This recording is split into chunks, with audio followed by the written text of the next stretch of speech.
Welcome to Midnight Cases. If you're awake again while the world is quiet, I'm here with another true crime story to keep you company. Tell me where you're listening from, and if this helps you rest, please subscribe. This is Volume 86. Let's begin.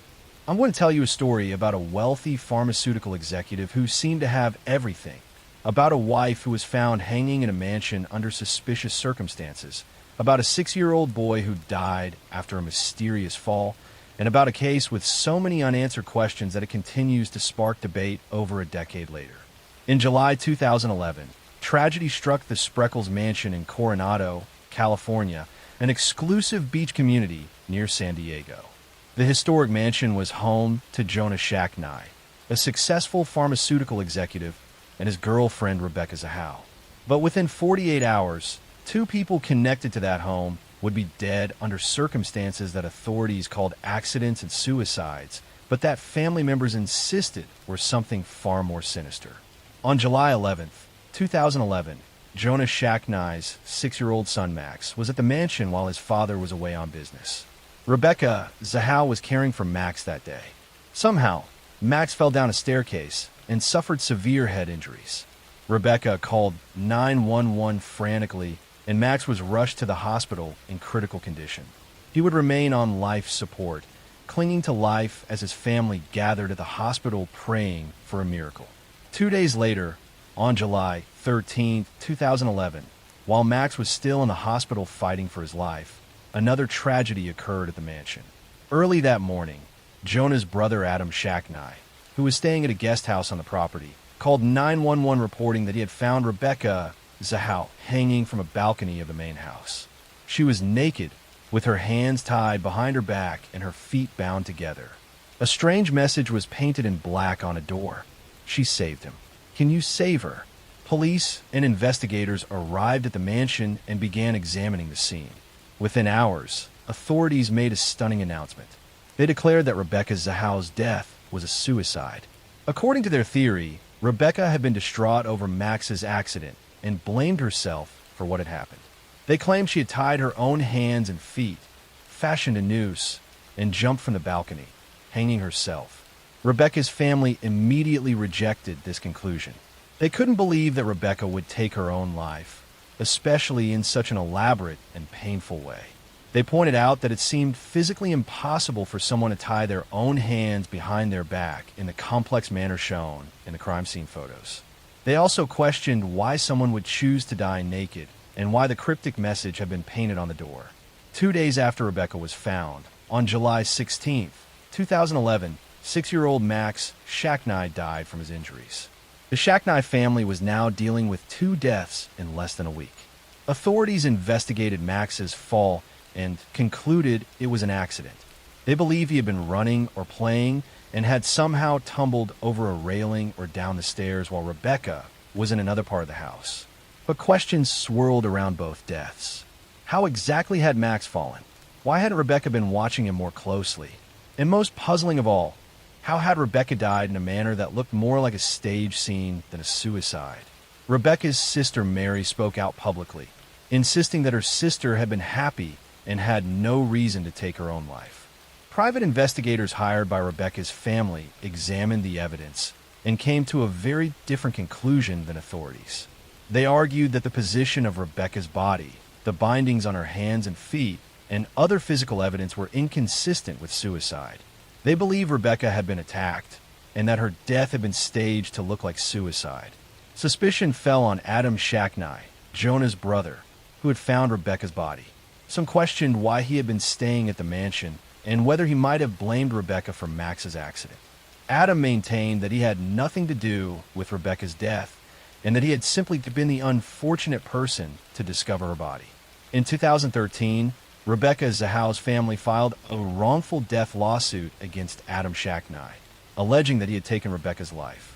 The civil trial took place in 2018, and the jury heard conflicting expert testimony about whether Rebecca's death could have been a suicide or whether it had been staged.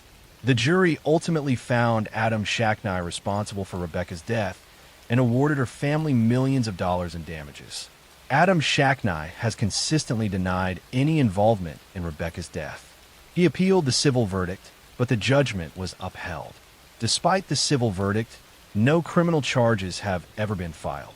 The San Diego Sheriff's Department has maintained their original conclusion that Rebecca's death was a suicide, despite the civil jury's finding. The case has been featured in numerous documentaries and true crime shows, with experts weighing in on both sides. Some believe the authorities got it right, and that Rebecca did take her own life in an unusual but possible manner. Others believe there was a rush to judgment, and that evidence of foul play was overlooked or ignored. One of the most puzzling aspects of the case remains the cryptic message painted on the door.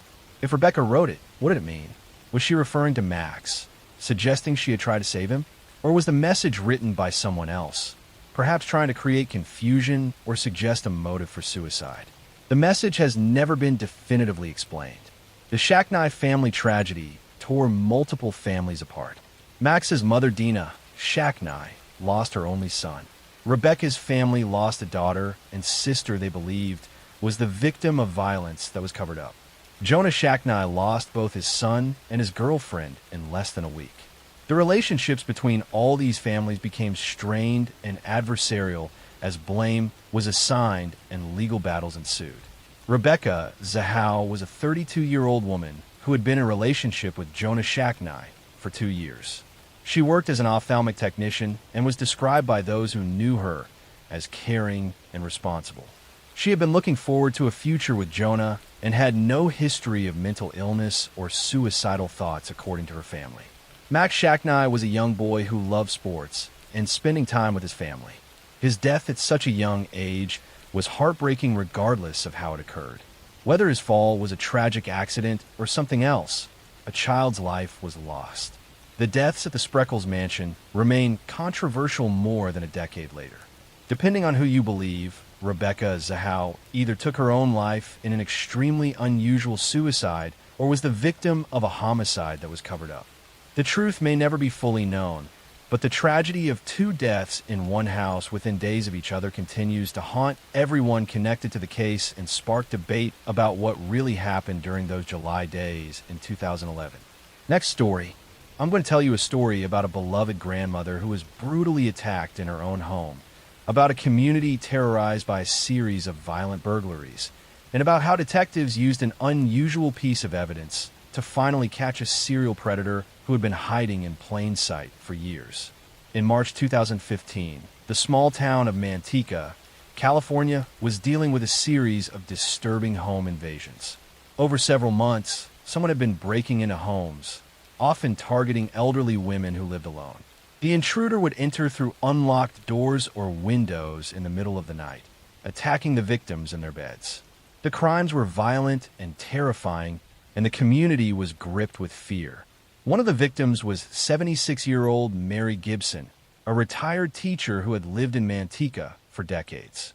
On the night of March 8th, 2015, Mary was asleep in her home when an intruder broke in through a sliding glass door. The attacker entered her bedroom and brutally assaulted her, beating her with such force that she suffered severe head injuries.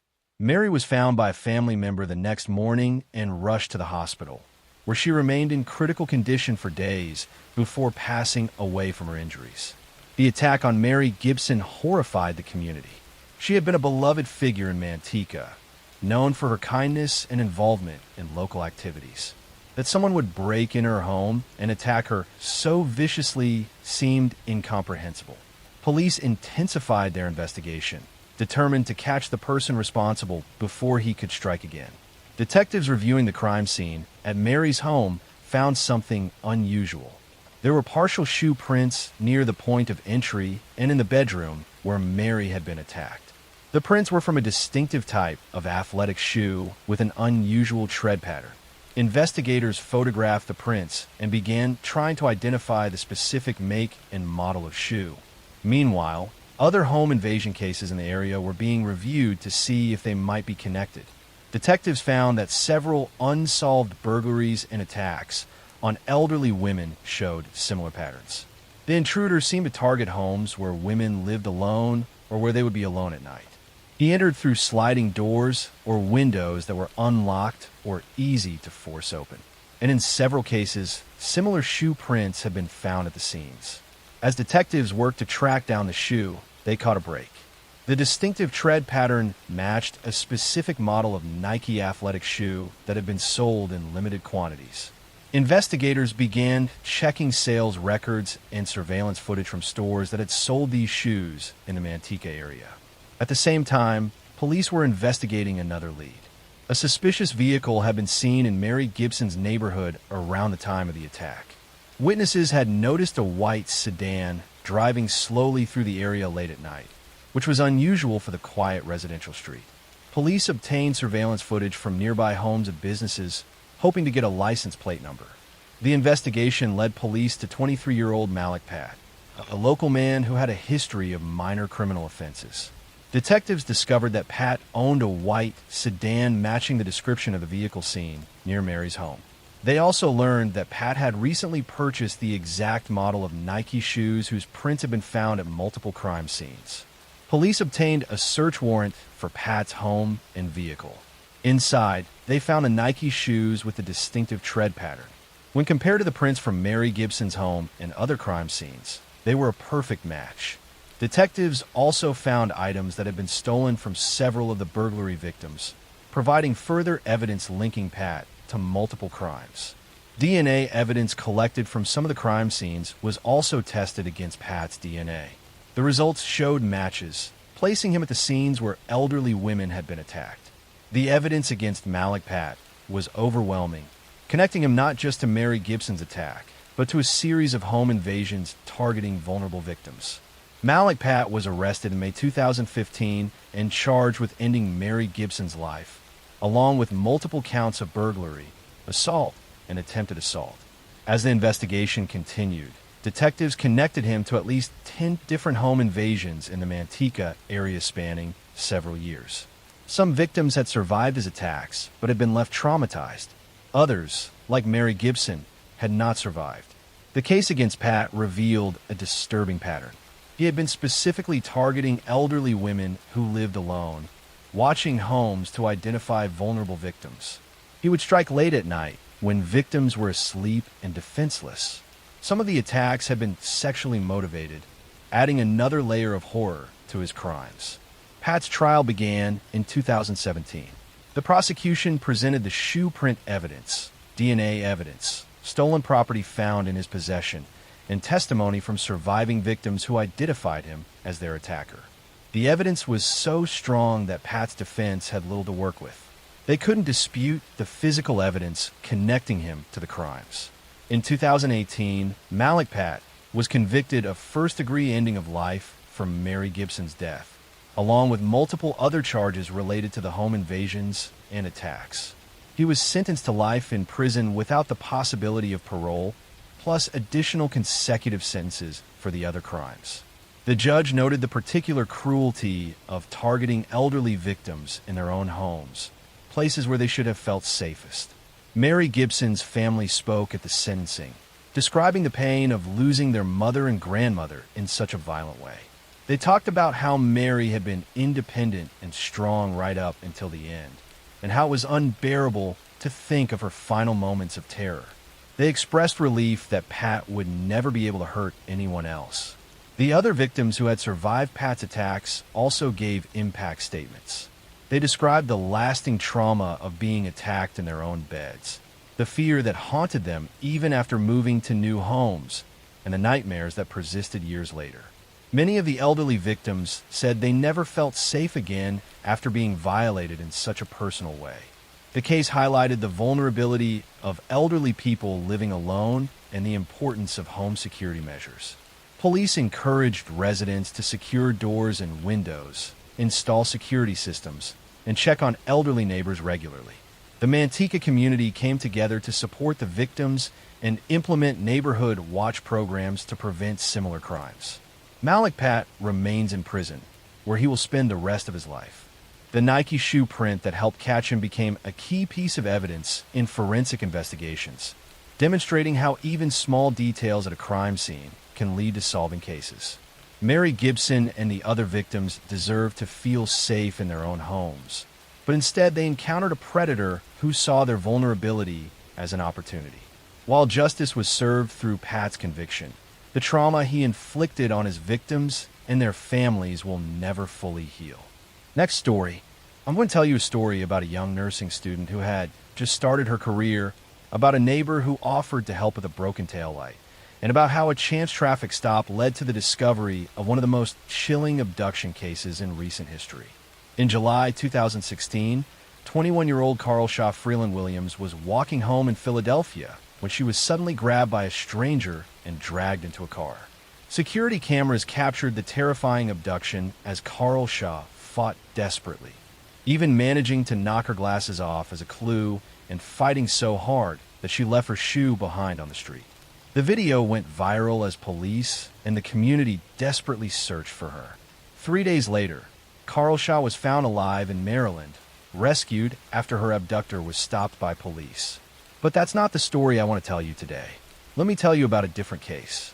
In October 2014, 20-year-old Hannah Graham was a second-year student at the University of Virginia in Charlottesville. She was bright, athletic, and loved by everyone who knew her. On the night of September 13, 2014, Hannah went out with friends in the downtown mall area, a popular spot for university students. Sometime around 1 in the morning, Hannah became separated from her friends. Surveillance cameras captured her walking alone through the downtown area, looking lost and confused. She appeared to be texting on her phone, possibly trying to find her way or contact friends. Multiple cameras tracked her movement through the streets, and witnesses would later report seeing her. Then Hannah encountered Jesse Matthew, a 32-year-old man who worked as a hospital orderly.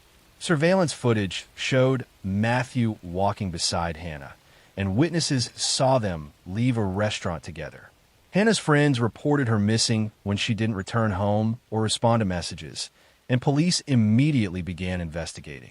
When detectives reviewed the surveillance footage and identified Jesse Matthew as the last person seen with Hannah, they brought him in for questioning. Matthew spoke with police briefly, but then left and refused to cooperate further. His behavior made investigators suspicious, and when they searched his background, they discovered he had been accused of assault in the past, though charges had been dropped. Police obtained a warrant to search Matthew's car and apartment. Inside his vehicle, they found forensic evidence that Hannah had been in the car. The evidence suggested something violent had occurred. Matthew was charged with abduction with intent to defile, and police intensified their search for Hannah, hoping she might still be alive. But Matthew had already fled. He drove to Texas and was eventually captured on a beach in Galveston after a brief chase. He was brought back to Virginia to face charges for Hannah's abduction. Meanwhile, massive search efforts continued across Virginia, with thousands of volunteers combing fields, woods, and rural areas looking for any sign of Hannah. 5 weeks after Hannah disappeared, on October 18, 2014, a man searching for antlers in a wooded area about 8 miles from Charlottesville made a heartbreaking discovery. He found human remains that were later confirmed through dental records to be Hannah Graham. The news devastated her family, friends, and the entire university community who had been praying for her safe return. As investigators continued examining Jesse Matthews' background, they made a disturbing connection to another case. In 2009, a Virginia Tech student named Morgan Harrington had disappeared after attending a concert in Charlottesville. Her remains had been found months later in a remote area. DNA evidence for Morgan's case had never matched anyone in criminal databases, but when Matthew's DNA was entered into the system, it matched evidence from Morgan Harrington's case. The realization was shocking. Jesse Matthew had taken the lives of at least 2 young women, both college students in Charlottesville, 5 years apart. Investigators began looking at other unsolved cases to see if Matthew might be connected to additional crimes. They discovered he had been employed at several universities over the years and had a history of assault allegations that had never resulted in convictions. In March 2015, Jesse Matthew was charged with first-degree ending of life in Hannah Graham's case and was also charged with taking Morgan Harrington's life. The evidence against him was strong, including DNA evidence, forensic evidence from his car, and the timeline of his movements on the night Hannah disappeared. Rather than face trial, Jesse Matthew decided to plead guilty. In March 2016, he pleaded guilty to taking both Hannah Graham's and Morgan Harrington's lives. He was sentenced to 4 consecutive life sentences, ensuring he would never be released from prison. During the proceedings, he showed little emotion and offered no real explanation for why he had committed these terrible crimes. Hannah Graham's parents spoke at the sentencing, describing their daughter's dreams and the future that had been stolen from her. Hannah had wanted to help people and was studying to become a doctor. She was kind, compassionate, and full of life. Her parents talked about the unbearable pain of losing her and the permanent void left in their family. Morgan Harrington's parents, who had spent 5 years wondering what had happened to their daughter and who had taken her life, finally had answers. While the truth brought some closure, it couldn't undo years of grief and uncertainty. Morgan had been a talented artist and musician with a bright future ahead of her. The cases of Hannah Graham and Morgan Harrington led to changes in how universities handle campus safety and how information about assault allegations is shared between institutions. Jesse Matthew had moved between different jobs at universities, and previous allegations had not prevented him from gaining employment where he would have access to young women. The University of Virginia and Virginia Tech both strengthened their safety protocols, increased late-night transportation options for students, and improved lighting and security camera coverage in areas where students frequently traveled. The cases became tragic examples of why campus safety must be taken seriously. Jesse Matthew remains in prison, serving his life sentences. He will never be released and will die behind bars. The families of Hannah and Morgan have worked to honor their daughter's memories by advocating for campus safety improvements and supporting other families who have lost children to violence. Hannah Graham and Morgan Harrington were young women with their whole lives ahead of them. They were students pursuing their dreams, daughters loved by their families, and friends cherished by those who knew them. They both encountered Jesse Matthew during vulnerable moments, and he saw them not as people, but as victims.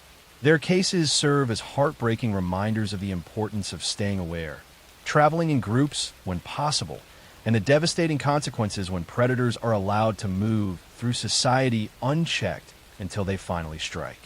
Next story. I'm going to tell you a story about a popular teenager who seemed to have a normal life, about classmates who disappeared one by one, and about how a high school student became one of the youngest serial killers in American history while hiding his crimes behind a friendly smile. In the small town of Suffolk County, New York, during the early 1970s, 4 teenagers went missing over a span of 2 years. The disappearances seemed random at first, unconnected events in different towns. But investigators would eventually discover that all 4 victims had one thing in common. They all knew a teenage boy named Ronald DeFeo Jr. No, wait, that's a different case. Let me tell you the correct story. In 1988, the quiet farming community of Kearney, Nebraska, was shaken when the body of a young woman was discovered. Her name was Lisa Lambert, and she had been shot to death. But Lisa's case would eventually connect to something even more disturbing. The story of Tina Brandon, who lived as Brandon Tina, in a tragic hate crime that would shock the nation. Actually, let me tell you a different story. In the late 1980s in Bellevue, Nebraska, a teenage boy named Robert Chambers became known for something terrible. No, that's the Preppy murder case in New York. Let me start over with the right case. In 1998, Andrew Cunanan was on the run after taking multiple lives across several states, eventually ending the life of fashion designer Gianni Versace. But that's not the story about a teenage killer. I'll tell you about the correct case now. In 1993, 14-year-old Joshua Phillips was a teenager living in Jacksonville, Florida. He seemed like a normal kid in the neighborhood, quiet and unremarkable. On November 3rd, 1993, 8-year-old Maddie Clifton went outside to play near her home. She lived just a few houses away from Joshua Phillips. Maddie was playing in her neighborhood when she vanished. Her parents called police when she didn't come home for dinner, and a massive search began. The community of Jacksonville came together to search for Maddie. Hundreds of volunteers combed through parks, wooded areas, and neighborhoods looking for any sign of the missing 8-year-old. Her parents made tearful pleas on television, begging whoever had taken their daughter to bring her home safely. Police followed up on tips and leads, but for 7 days, there was no sign of Maddie. Joshua Phillips lived on the same street as the Clifton family. He participated in the search efforts, helping put up flyers and appearing concerned about his missing neighbor. No one suspected that he knew exactly where Maddie was. A week after Maddie disappeared, Joshua's mother, Melissa Phillips, noticed a strange smell coming from her son's bedroom. She thought perhaps Joshua had left food under his bed or that something had gotten stuck under there. When she went into his room to investigate while Joshua was at school, she discovered something that would haunt her forever. Melissa Phillips found Maddie Clifton's body hidden under Joshua's waterbed frame. The little girl had been there the entire week while the community searched frantically. Melissa immediately called police, unable to comprehend that her 14-year-old son could have done something so horrific. When police arrested Joshua Phillips and questioned him, he eventually confessed to what had happened. According to Joshua, Maddie had been playing in his backyard on the day she disappeared. He said he accidentally hit her in the eye with a baseball, and when she started to cry, he panicked. He was afraid he would get in trouble with his father, who he described as strict and sometimes violent. Joshua claimed he brought Maddie into his house through his bedroom window, intending to help her and keep her quiet until her eyes stopped hurting. But then, according to his account, Maddie kept crying and he became more afraid of being caught. He said he hit her multiple times to make her stop making noise, and when she still didn't stop, he stabbed her. He then hid her body under his waterbed frame and went about his life for the next week as if nothing had happened. The community was shocked that a 14-year-old boy had taken the life of an 8-year-old child and then hidden her body in his bedroom for a week. Joshua Phillips became one of the youngest people in Florida history to be charged with first-degree ending of life. Because of the severity of the crime, prosecutors decided to charge him as an adult rather than as a juvenile. Joshua Phillips' trial began in 1999. The defense tried to argue that Joshua had not planned to harm Maddie and that the situation had escalated beyond his control. They portrayed him as a child who had made a terrible mistake in a moment of panic and then didn't know how to fix it. They also presented testimony about Joshua's difficult home life and suggested that fear of his father's reaction had contributed to his panic response. The prosecution argued that Joshua's actions after the initial injury showed clear intent. He had stabbed Maddie multiple times, hidden her body, and then gone about his normal routine for a week while the entire community searched for her. He had looked Maddie's parents in the eye during the search and said nothing. These weren't the actions of someone who had simply panicked, prosecutors argued, but someone who was trying to cover up what he had done. The jury found Joshua Phillips guilty of first-degree ending of life. Because he was 14 at the time of the crime and was being tried as an adult, the judge sentenced him to life in prison without the possibility of parole. Joshua Phillips, still just a teenager, was sent to adult prison where he would spend the rest of his life. The case raised difficult questions about how to handle young offenders who commit serious violent crimes. Should a 14-year-old be sentenced to life without parole? Was Joshua a child who made a terrible mistake? Or was he a dangerous person who would always be a threat? These questions continue to be debated. Maddie Clifton was a bright, happy 8-year-old who loved playing outside. She was simply playing in her neighborhood when she encountered Joshua Phillips. She should have been able to play safely near her own home, but instead she became the victim of senseless violence from someone who should have been just another kid in the neighborhood. Joshua Phillips remains in prison in Florida, now in his 40s. He has given interviews over the years, continuing to express remorse and maintaining that he didn't intend to harm Maddie. Maddie's family has said they can never forgive him for taking their daughter and for hiding her body while they desperately searched. The case of Joshua Phillips and Maddie Clifton remains one of the most disturbing examples of a child taking another child's life, a tragedy that destroyed 2 families and haunted an entire community.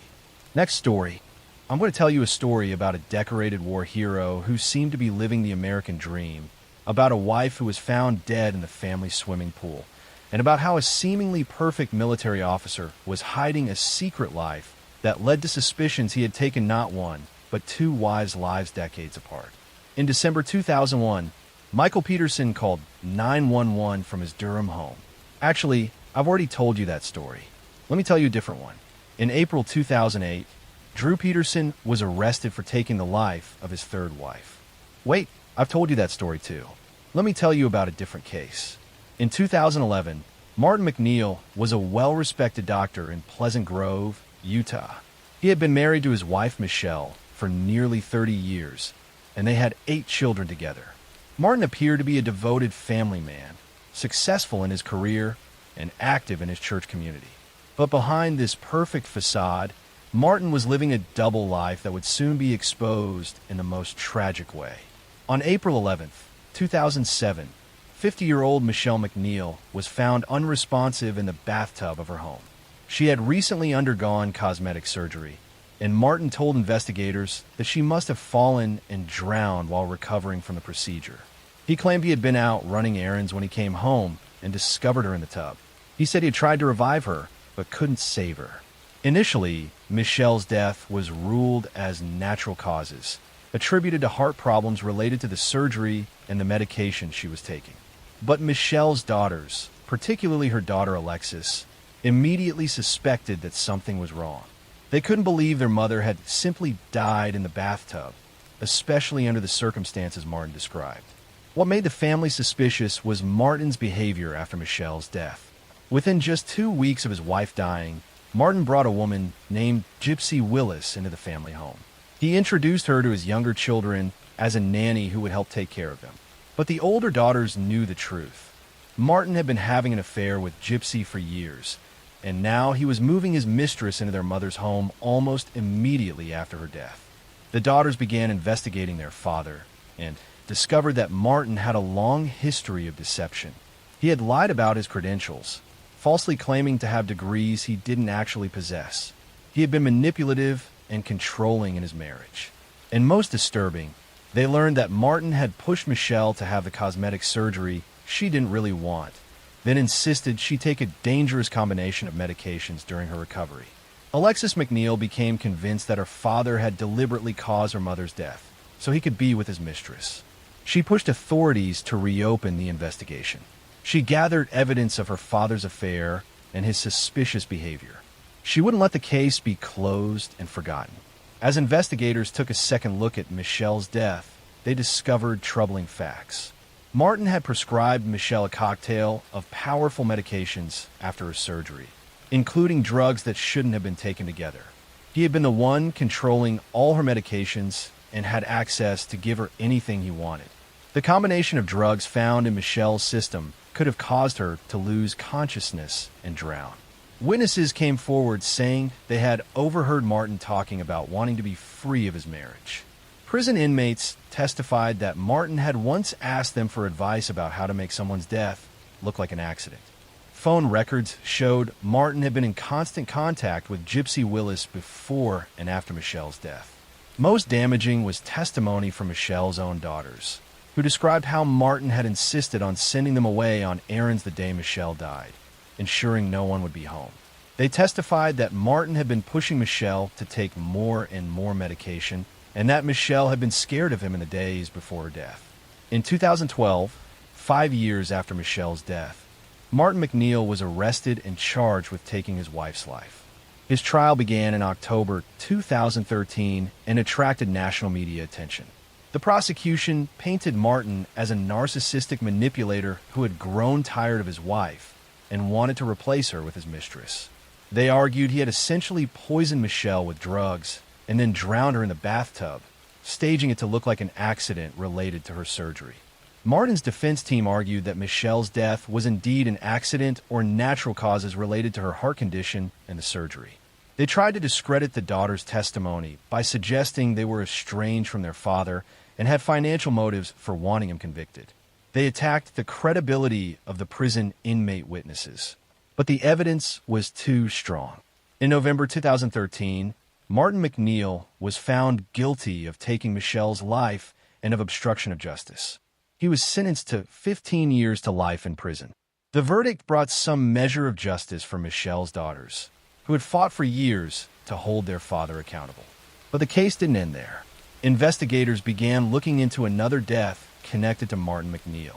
In 1974, a 2-year-old girl who had been in Martin's care had drowned in a bathtub under suspicious circumstances.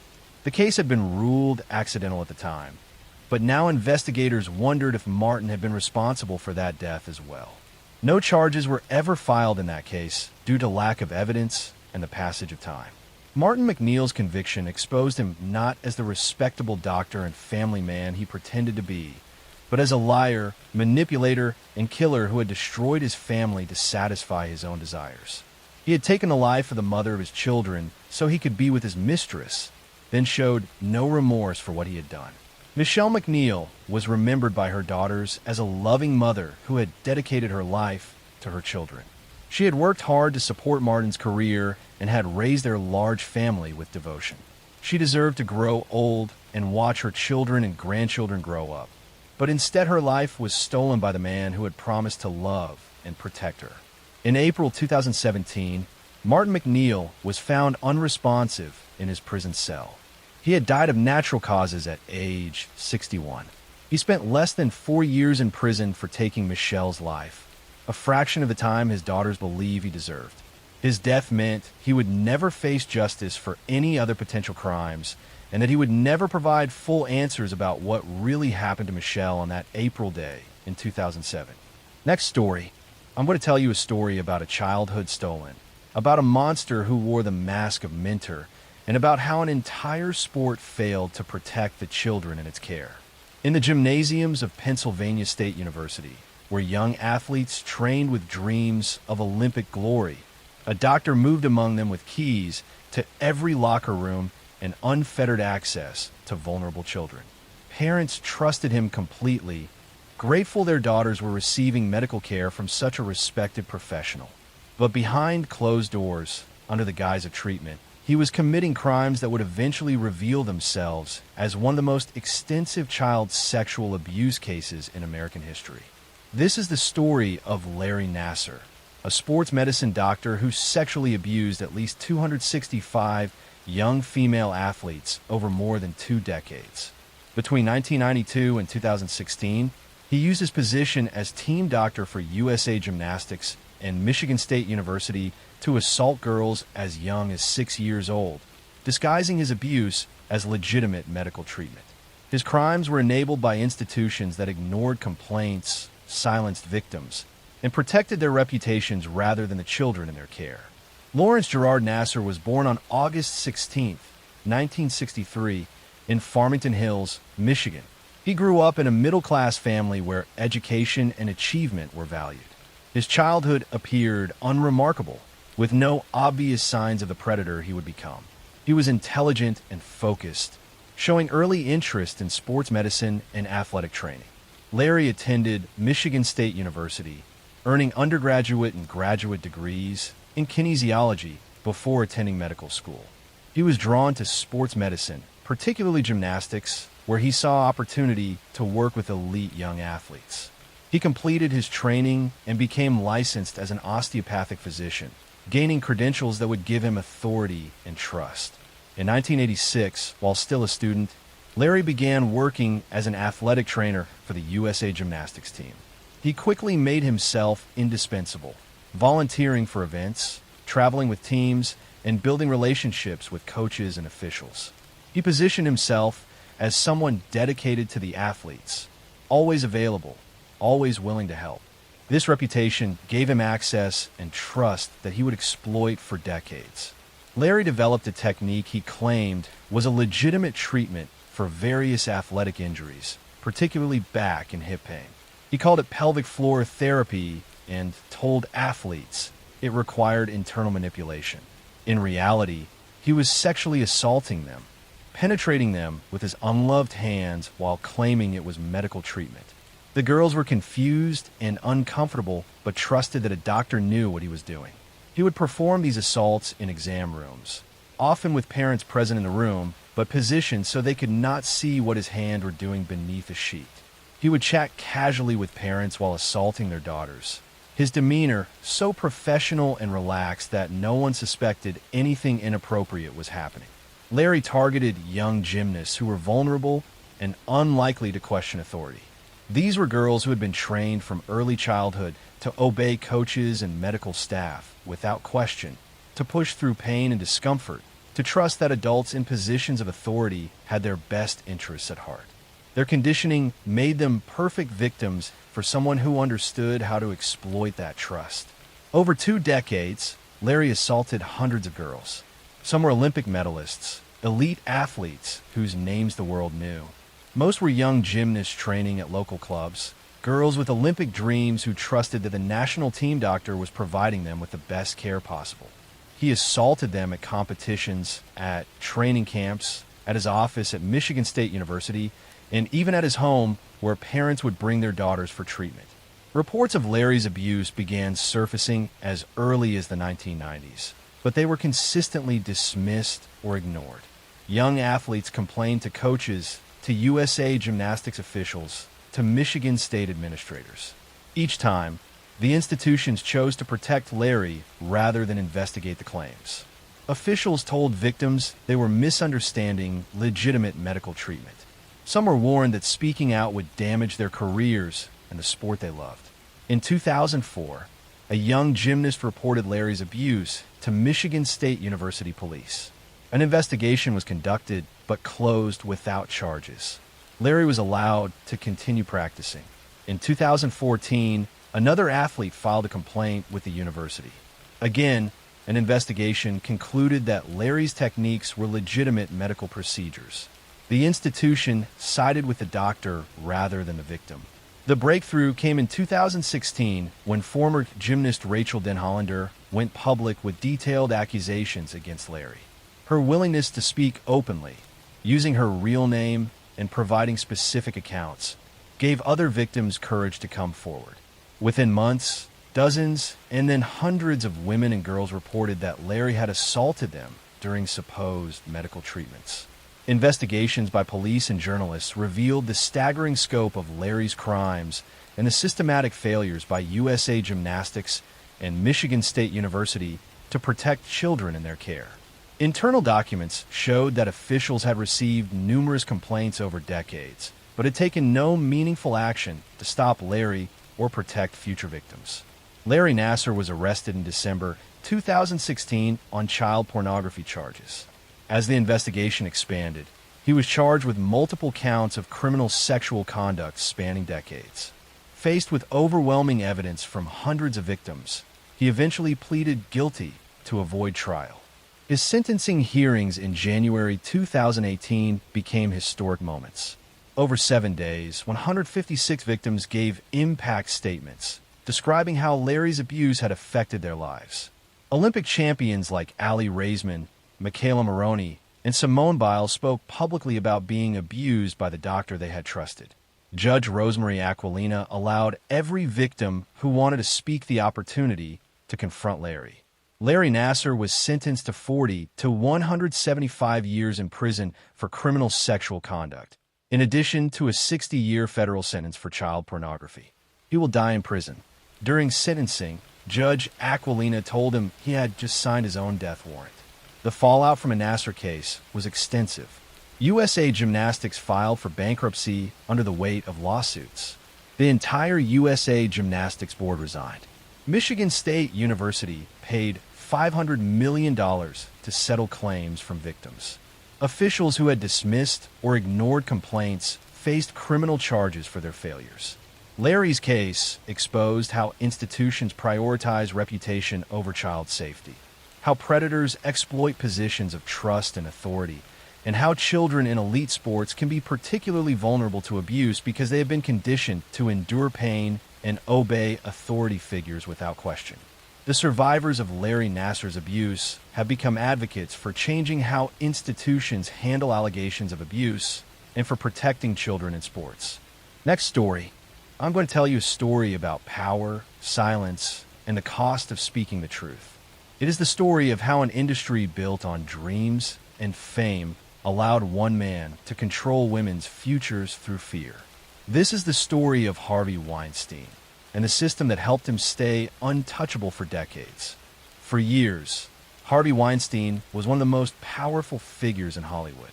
As the co-founder of Miramax and later the Weinstein Company, he produced dozens of award-winning films that shaped modern cinema. He stood on the stages of the Academy Awards, shaking hands with actors directors, and politicians. His name appeared in movie credits alongside some of the greatest titles of the 1990s and 2000s. To the public, he was the man who made stars. Inside the industry, he was feared. Weinstein's story began in Queens, New York, where he and his brother Bob grew up in a working-class family.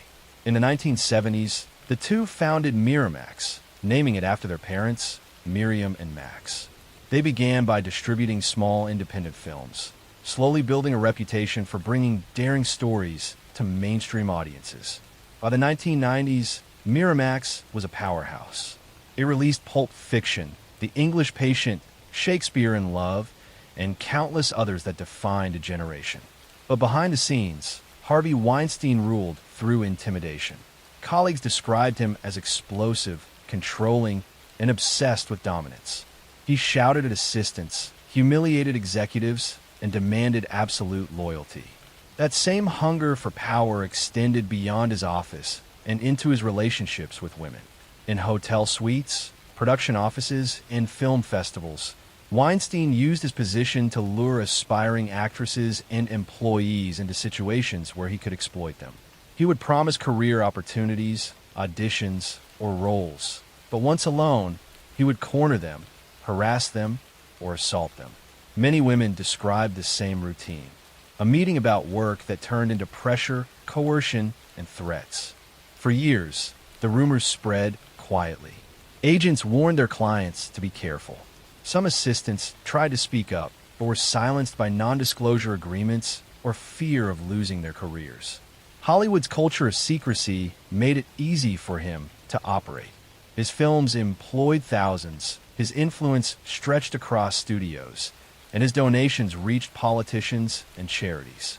Speaking against him meant risking everything. When women did try to go public, the system around Weinstein reacted to protect him. Lawyers threatened lawsuits. Tabloids were used to discredit victims.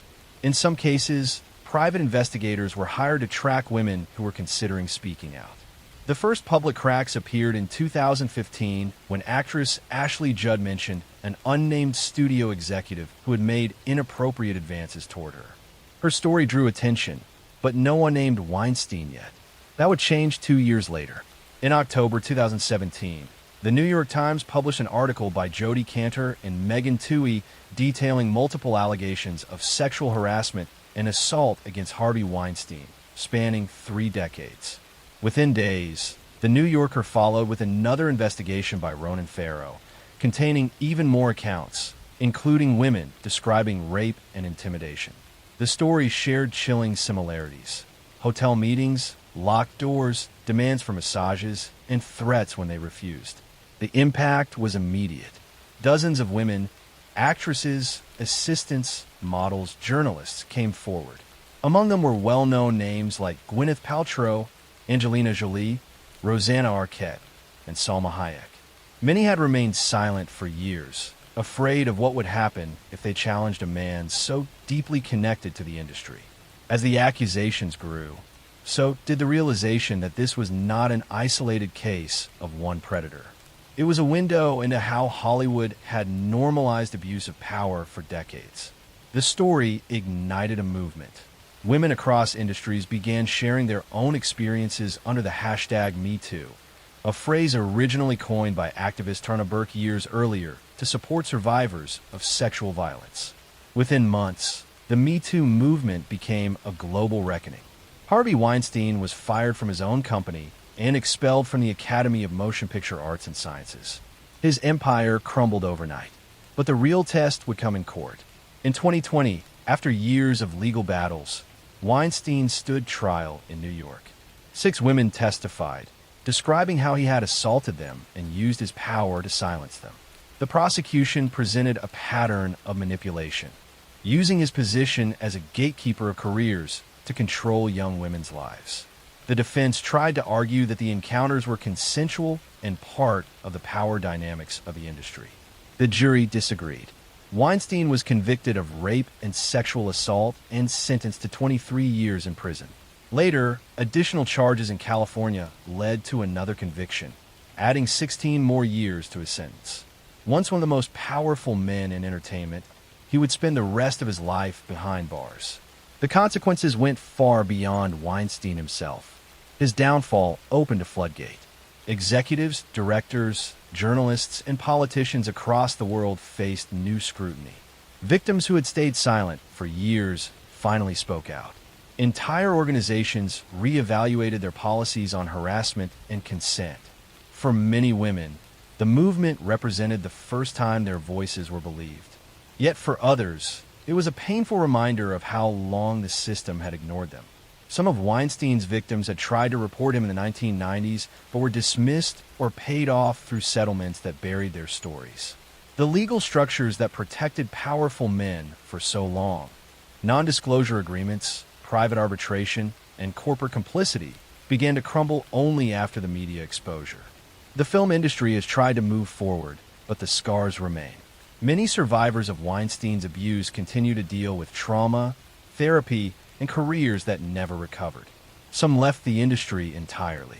The Me Too movement, though transformative, also faced backlash. Critics claimed it created fear and overcorrection.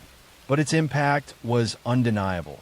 It changed how the world talks about consent, accountability, and power. Weinstein's case showed how abuse can hide in plain sight when wealth and influence are involved. He surrounded himself with enablers, lawyers, publicists, and executives who benefited from his success and looked away from his crimes. In the end, his downfall was not only a personal collapse, but an indictment of an entire culture that prioritized money and fame over humanity. When he entered the courtroom in handcuffs, limping and pale, the image symbolized the end of an era, the moment when power no longer guaranteed protection. For decades, Hollywood had rewarded silence. Now, silence had finally broken. Harvey Weinstein will likely die in prison. His name, once attached to golden statues and glamorous parties, now stands as a warning, a symbol of what happens when power goes unchecked. But the women who spoke out did more than expose one man. They exposed a system built on fear and silence. And they changed the world by refusing to stay quiet. Their voices created a movement that outlived his power, proving that even in the darkest corners of fame, truth still finds a way to be heard. Next story, I'm going to tell you a story about greed disguised as care, about a man who exploited the most vulnerable, and about how trust placed in medical professionals can become a weapon in the wrong hands. In the healthcare facilities of Ohio and Kentucky during the 1980s, a respiratory therapist was moving quietly through intensive care units in the early morning hours. He was trusted, credentialed, and seemed dedicated to his work. But Donald Harvey was using his access to vulnerable patients to commit crimes that would eventually earn him the grim title of one of America's most prolific medical murderers. This is the story of Donald Harvey, who between 1970 and 1987 ended the lives of at least 37 patients in his care, though he confessed to 87 cases across multiple hospitals. He used various methods, including administering toxic substances, tampering with medical equipment, and introducing contaminants into feeding tubes. His crimes went undetected for 17 years as he moved between facilities, his victims' passings attributed to their underlying medical conditions. His capture in 1987 exposed catastrophic failures in hospital oversight and patient safety protocols. Donald Harvey was born on April 15, 1952, in Butler County, Ohio. His childhood was troubled, marked by alleged abuse that he later claimed shaped his psychology. He struggled in school and had difficulty maintaining relationships. He was quiet and withdrawn, showing little emotion or connection to others around him. Harvey dropped out of high school and joined the Air Force, but his military career was brief. He received a medical discharge after attempting self-harm and showing signs of psychological distress. He returned to Ohio and drifted through various jobs before finding work in healthcare, first as an orderly and later training as a respiratory therapist. Harvey began working at Marymount Hospital in Kentucky in 1970 when he was just 18 years old. Within months of starting this job, patients began experiencing unexpected complications and passings. Harvey later confessed that he ended the lives of at least 15 patients during his time at Marymount, using various methods including smothering and introducing substances into their systems. His stated motivation varied. Sometimes he claimed he was providing mercy to suffering patients. Other times he admitted he killed because patients were difficult or because he was bored. Psychological evaluations would later reveal he derived satisfaction from having power over life and situations, and that he showed classic signs of severe personality disorders. Harvey moved to Cincinnati and found work at the VA Medical Center, where he worked from 1975 to 1985. During this decade, he continued his pattern, ending the lives of numerous patients. He became more sophisticated in his methods, using substances that were difficult to detect and varying his approaches to avoid pattern recognition. He administered cyanide, arsenic, and other toxic materials. He tampered with medical equipment and contaminated feeding systems. The victims were primarily elderly veterans receiving care for serious medical conditions. When they experienced complications or passed away, staff attributed it to their underlying health problems.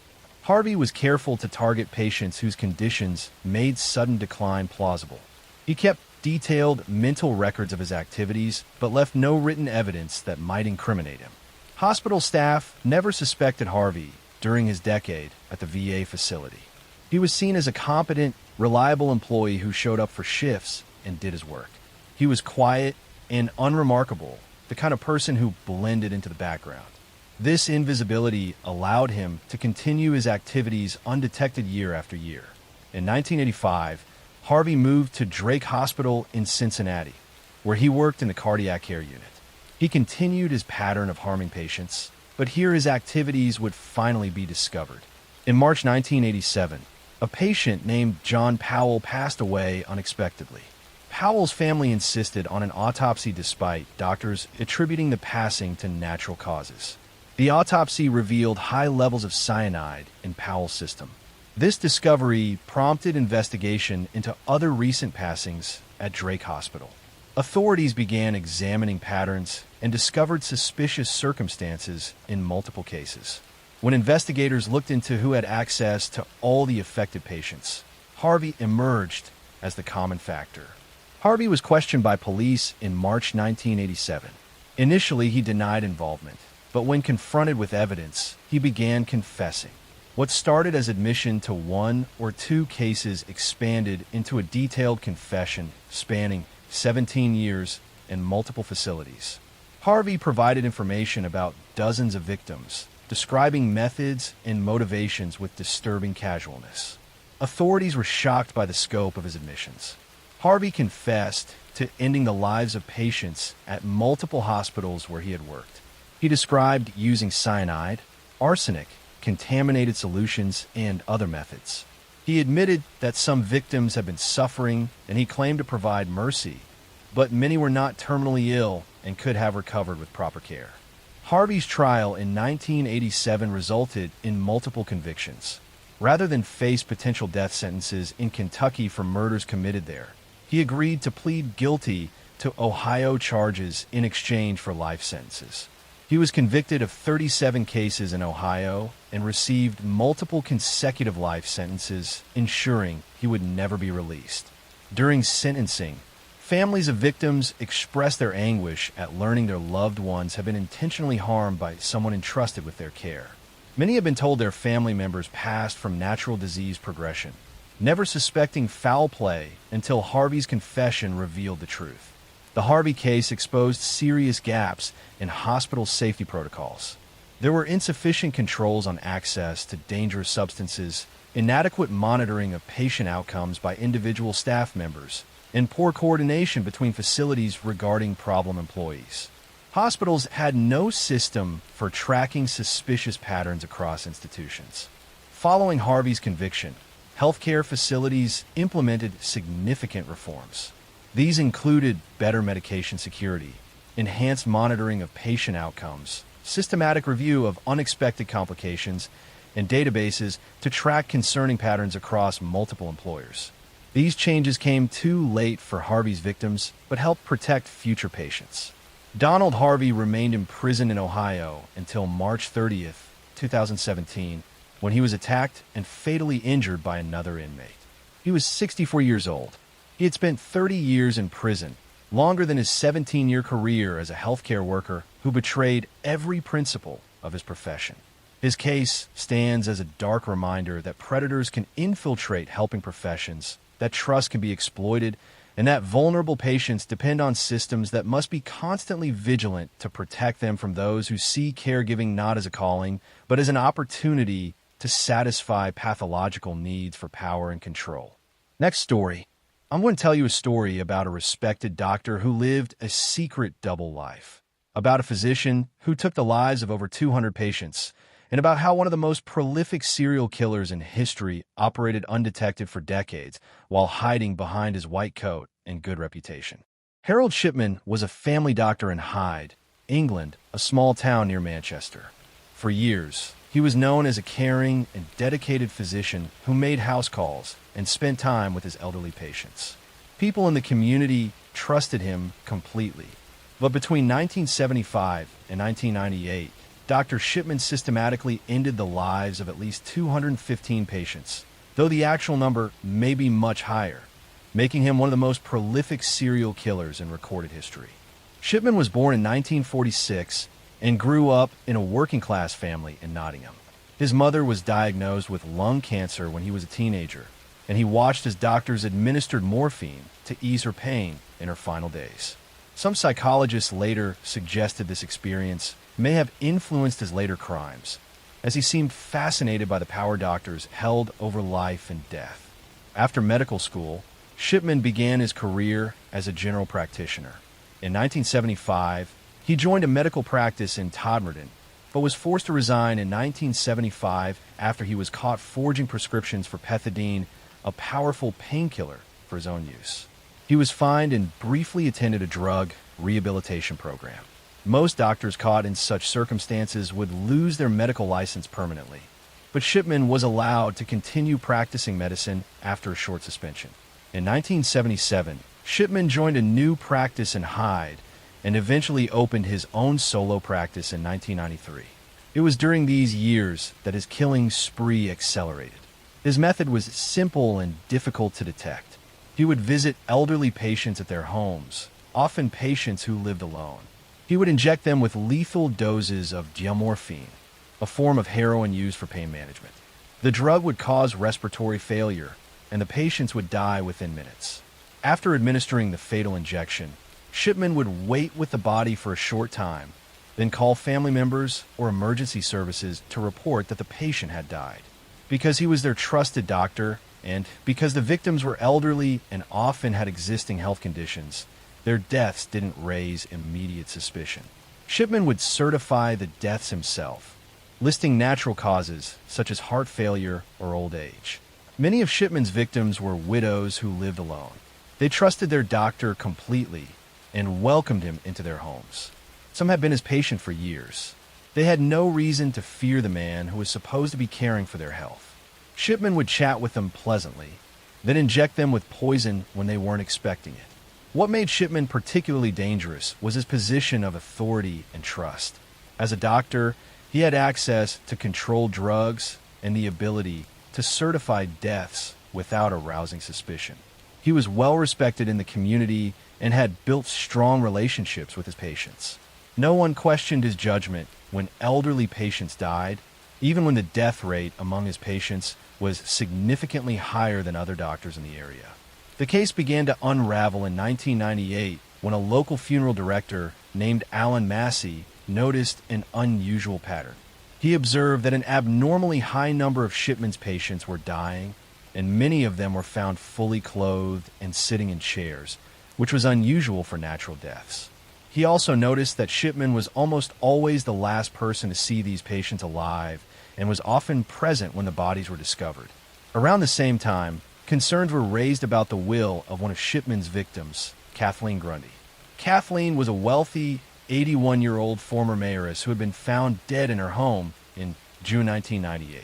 Shipman had been the last person to see her alive, claiming he had visited to take a blood sample. Shortly after her death, a poorly typed will surfaced, leaving her entire estate, worth nearly £400,000, to Dr. Shipman. Kathleen's daughter, Angela Woodruff, was a lawyer, and she immediately suspected the will was fake. The typing was amateurish, there were spelling errors, and the witnesses who supposedly signed it were two of Shipman's patients. Angela went to police with her suspicions that Shipman had forged the will and possibly harmed her mother. Police began investigating and exhumed Kathleen Grundy's body. Toxicology tests revealed a lethal level of morphine in her system. There was no medical reason for her to have been given such a large dose. Police then began looking at other deaths among Shipman's patients and discovered a disturbing pattern. As the investigation expanded, bodies of other victims were exhumed and tested. Again and again, toxicology reports showed lethal levels of geomorphine. Medical records have been altered by Shipman to make it appear patients had been more ill than they actually were, creating false justifications for their deaths. The evidence was overwhelming. Harold Shipman was arrested in September 1998 and charged with multiple counts of ending life and forgery. His trial began in October 1999 and lasted 57 days. Prosecutors presented evidence regarding 15 victims, though they believed there were many more. The trial focused on cases where the evidence was strongest, including toxicology reports, medical records showing Shipman's alterations, and testimony about his behavior. Throughout the trial, Shipman maintained his innocence. He showed no remorse and insisted that all his patients had died of natural causes. He claimed the morphine found in their bodies must have been self-administered, though this explanation made no sense given the quantities found and the circumstances of the deaths. In January 2000, Harold Shipman was found guilty of taking the lives of 15 patients and forging Kathleen Grundy's will. He was sentenced to 15 consecutive life sentences. The judge recommended he never be released, calling him a disgrace to the medical profession who had violated the trust patients placed in him. After his conviction, a public inquiry was launched to determine the full extent of Shipman's crimes. The Shipman inquiry examined hundreds of deaths and concluded that he had taken the lives of at least 215 patients, possibly as many as 250. The inquiry found that Shipman had been killing patients throughout his entire career, starting as early as 1975. The inquiry revealed shocking failures and oversight. Despite the high death rate among his patients and some complaints about his behavior, no regulatory body had properly investigated. The ease with which Shipman could obtain controlled drugs and alter medical records without detection pointed to serious systemic problems in healthcare oversight. On January 13, 2004, Harold Shipman was found hanged in his prison cell. He had taken his own life the day before his 60th birthday. He never explained why he had taken the lives of so many patients or showed any remorse for his actions. His death meant that many questions would never be answered. The victims of Harold Shipman were elderly people who trusted their doctor. They welcomed him into their homes, believing he was there to help them. Instead, he ended their lives for reasons that remain unclear. Next story.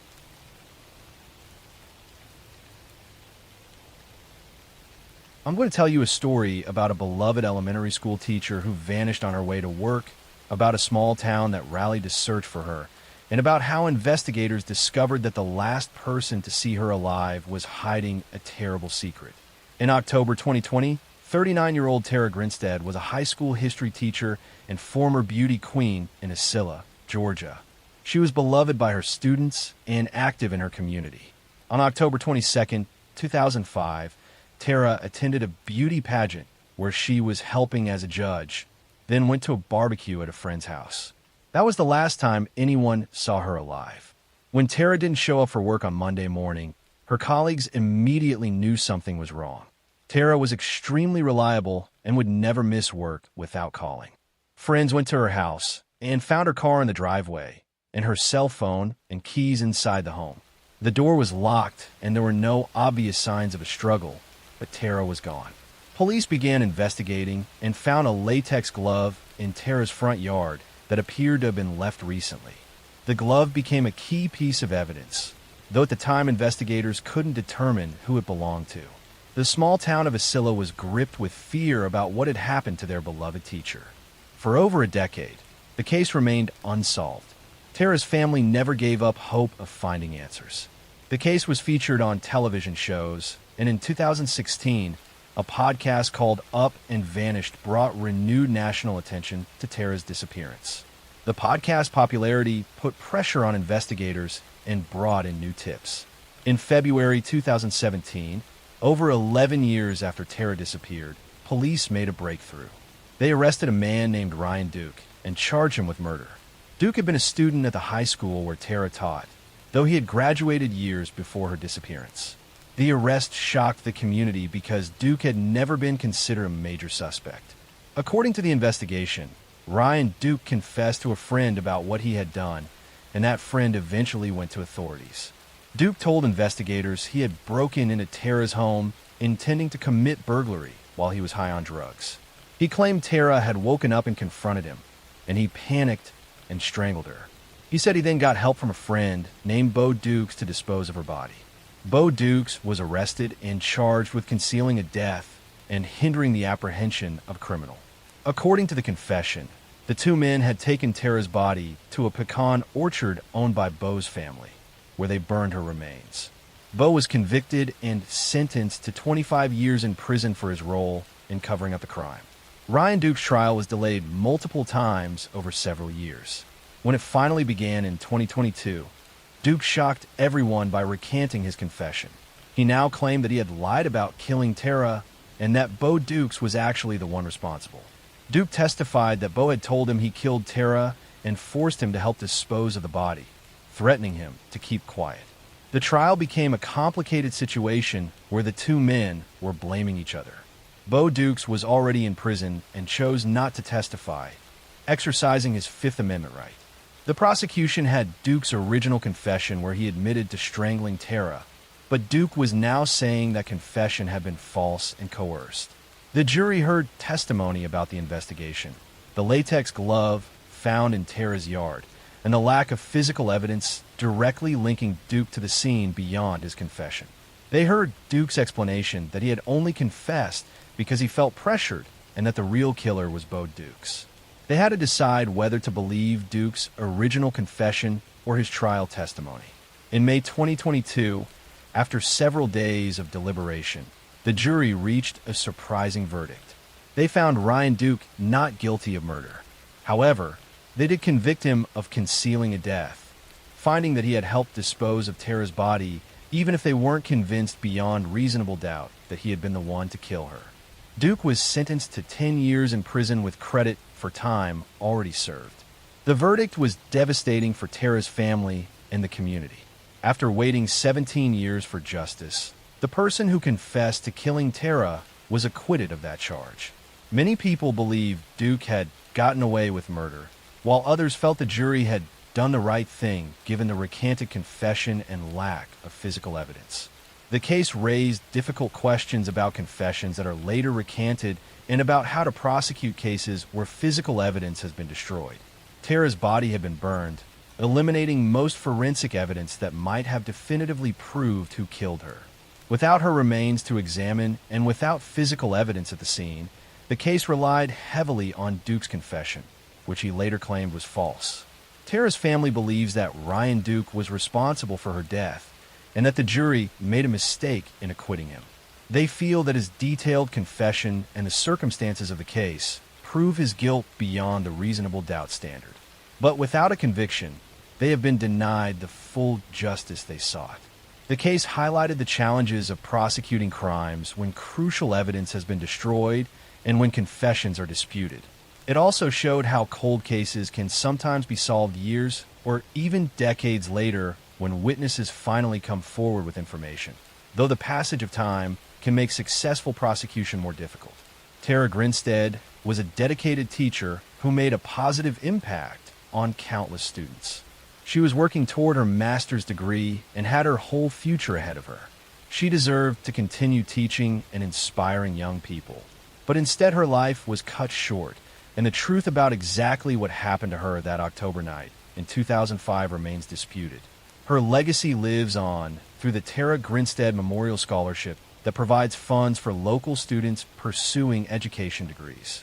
The case also brought attention to the power of podcasting in reviving interest in cold cases and generating new leads. While Tara's family didn't get the verdict they hoped for, they at least finally know what happened to her and were able to bring some form of accountability to those involved in her death and its cover-up. Next story. I'm going to tell you a story about a couple who terrorized a nation, about innocent victims hunted like prey, and about how two damaged people created something far more evil together than either might have been alone. In the suburbs of Washington, D.C., during October 2002, people were living in a state of terror unlike anything the region had experienced. Someone was shooting people at random as they went about their daily lives, pumping gas, loading groceries, mowing lawns, leaving stores. The attacks seemed completely random, and no one knew who would be targeted next or when the violence would strike again. For 3 weeks, the nation's capital was paralyzed by fear as two individuals turned ordinary locations into deadly traps. This is the story of the D.C. sniper attacks.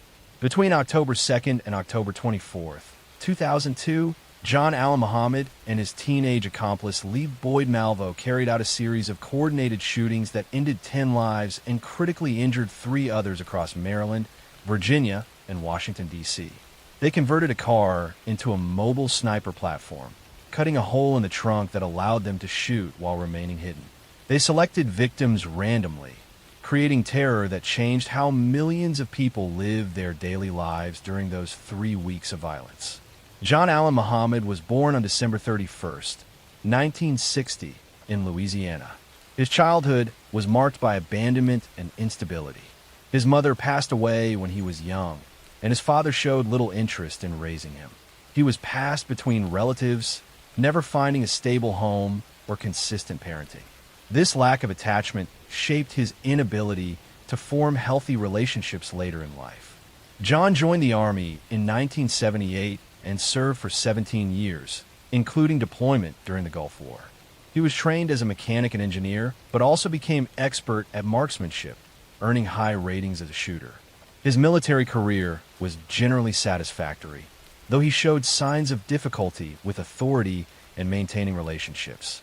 After leaving the military, John's life became increasingly unstable. He married and had children, but the marriage deteriorated. His wife later described him as controlling and threatening. When they divorced, John became obsessed with gaining custody of their children. When legal means failed, he became increasingly angry and resentful toward the system and society in general. Lee Boyd Malvo was born on February 18, 1985, in Jamaica. His childhood was chaotic, with an absent father and a mother who struggled to provide stability. Lee was intelligent, but grew up without consistent guidance or support. He was vulnerable and searching for a father figure when he met John Muhammad in 1999. John recognized Lee's vulnerability and began grooming him, gradually becoming a controlling presence in the teenager's life. John presented himself as a father figure and mentor, filling the void in Lee's life.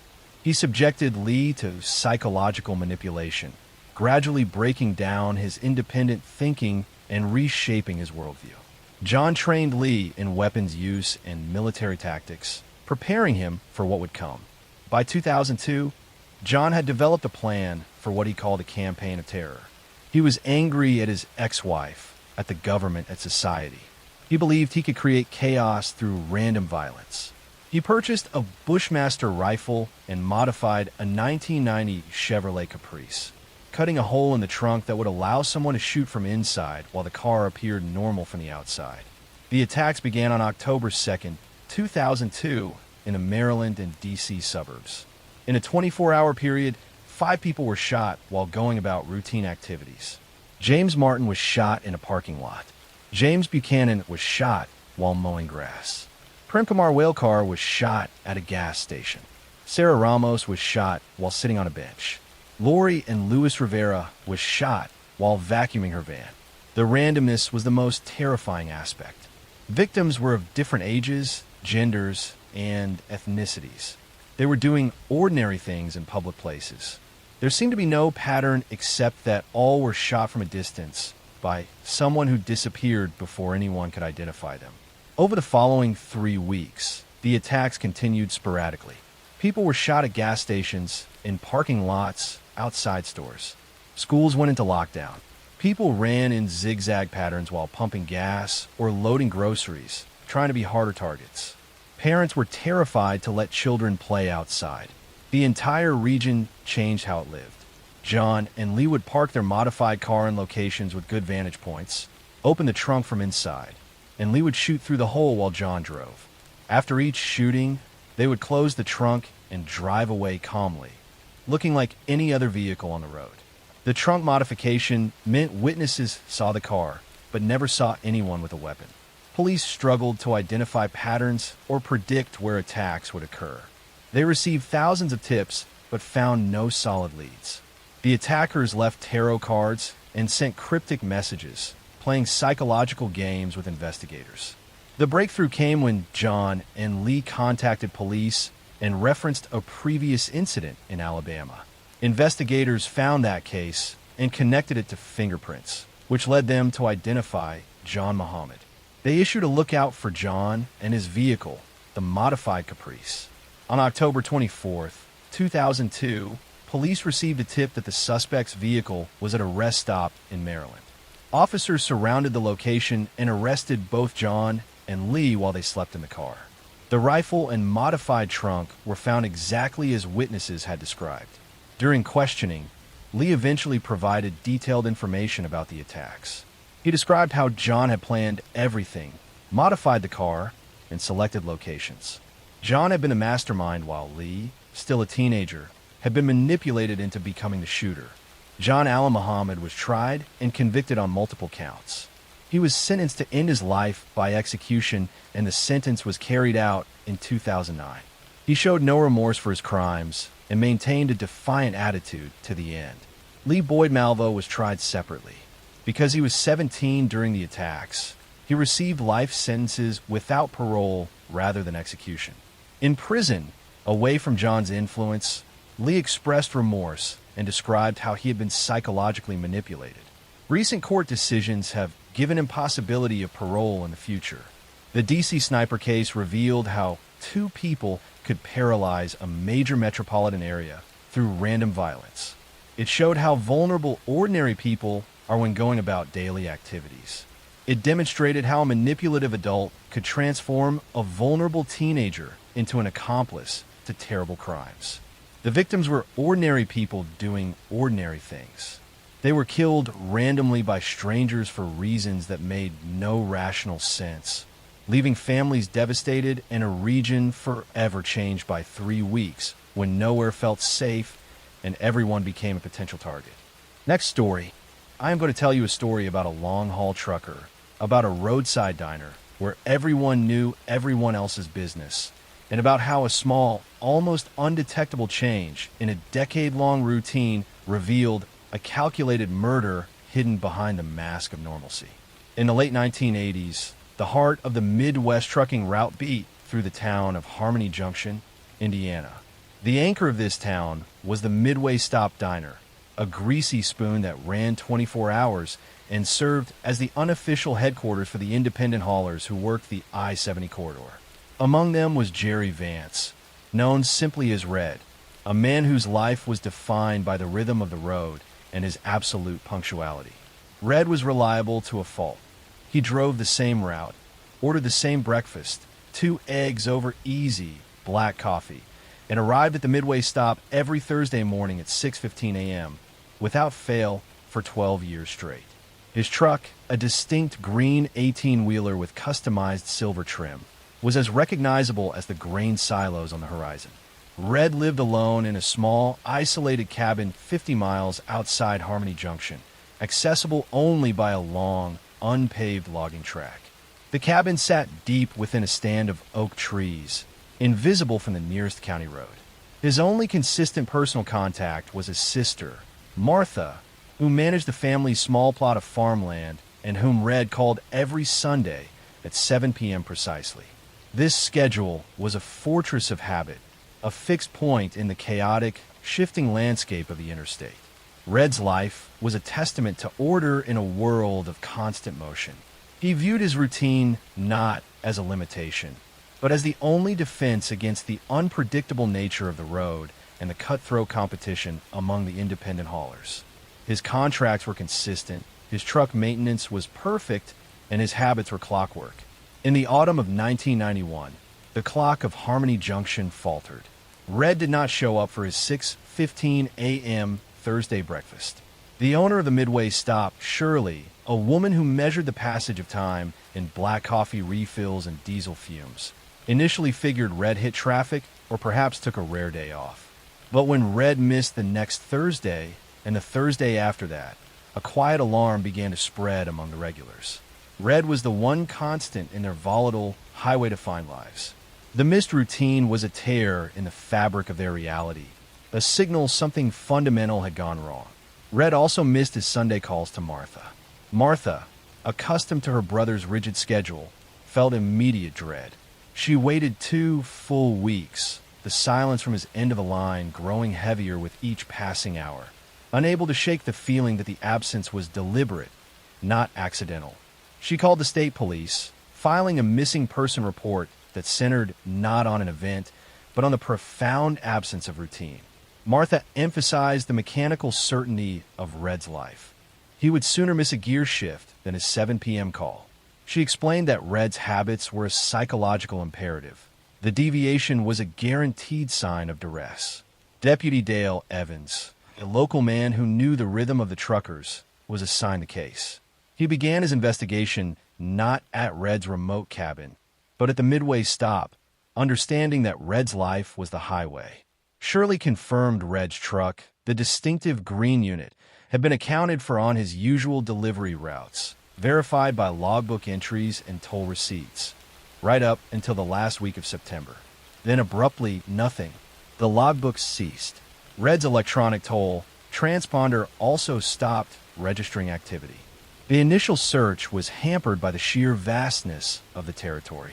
Hundreds of miles of interstate offered endless places for a heavy truck or a man to disappear. Evans eventually made the long drive to Red's cabin. The cabin was secure, locked from the outside. Evans had to force entry, finding an interior that was unnervingly tranquil.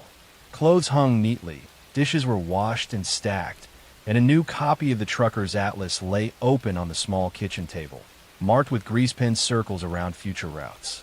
There were no signs of struggle or forced entry. It looked exactly as Red would leave it for a week on the road, a perfect maintenance of habit, which in its perfection felt entirely wrong. However, Evans noticed 2 significant discrepancies that hinted at a carefully constructed illusion, details that contradicted Red's compulsive nature. First, Red's small, antique brass wind-up clock on the bedside table, a gift from his mother, was stopped at 3:05 a.m. Red was obsessive about keeping his timepieces wound and accurate. The clock was simply dead, a profound stillness in a man's life defined by forward motion. Second, the small, narrow gravel driveway leading up the final stretch to the cabin door was overgrown with weeks of uncut grass. Yet the final 10 feet, right up to the cabin entrance, looked suspiciously cleared. The packed earth was visible beneath the disturbed gravel, suggesting a very large object had been parked there for a significant duration and then recently removed, disturbing the soil beneath the growing grass. The pattern perfectly matched the wheelbase of a massive truck. The investigation stalled for 2 more months, without a body, a crime scene, or clear motive. The case was drifting toward being shelved as a voluntary disappearance, despite Martha's frantic protest that her brother was incapable of spontaneity. Red's assets were inaccessible, and the legal framework for a forced search was weak. The breakthrough came from an anonymous tip left on the state police hotline. The caller was Frank Hurley, a small-time, independent hauler who worked the same corridor and frequented the Midway stop. Frank was known for his intense resentment of Red's success, a bitterness that was barely concealed behind muttered comments about Red's easy contracts and pristine safety record. Frank admitted that he had seen Red's distinct green truck parked not at the cabin, but late one Monday night near the old abandoned quarry 30 miles south of Harmony Junction, just a few days before Red stopped appearing at the diner. Frank said he thought nothing of it at the time, assuming Red was just doing a side job or an unauthorized stop. The tip, however, established that Red was off route and out of routine at a specific critical time. Detective Ortiz, a veteran of highway crimes, took the lead, immediately zeroing in on the gravel driveway at the cabin. The cleared patch matched the exact dimensions of Red's 18-wheeler. Ortiz theorized that Red's truck had been intentionally parked there for a significant duration, then moved. But why move a truck that large only to put it on its final destination route? Only if the truck itself was a necessary part of the crime scene and needed to be extracted from the isolated spot without leaving secondary tracks from another vehicle. The suspicion solidified. Red was murdered at his cabin on that Monday night. Frank, the suspect, had needed the truck to create the alibi that Red was still operating. The disappearance was not a break in routine. It was the start of a new, enforced routine designed by the killer. The investigators obtained warrants to search the abandoned quarry area Frank had mentioned. The quarry was a deep pit filled with water, surrounded by dense, muddy forest. A painstaking search yielded a small, rusted piece of equipment Red was known to carry, a customized hydraulic jack with Red's initials etched into the side. The jack was found half buried in the mud near a steep embankment, suggesting it had been hastily discarded after being used to move a significant weight. The key piece of evidence, Red's truck, was finally located months later in a long-term commercial storage lot in Kansas City, precisely where Red's usual delivery route ended. The truck was spotless, thoroughly cleaned inside and out, an almost professional job that was itself suspicious.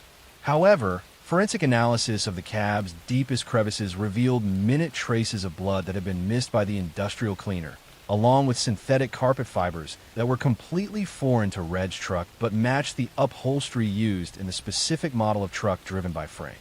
The collected evidence allowed Detective Ortiz to reconstruct the chilling timeline of calculated deception. The rivalry between Red and Frank escalated over a major, multi-year contract that Frank desperately wanted and Red had just secured. Frank ambushed Red at his cabin on that Monday night, using the remote location as his key advantage. Red's body was never found, but the evidence pointed to the truck's sleeper cab as the initial crime scene.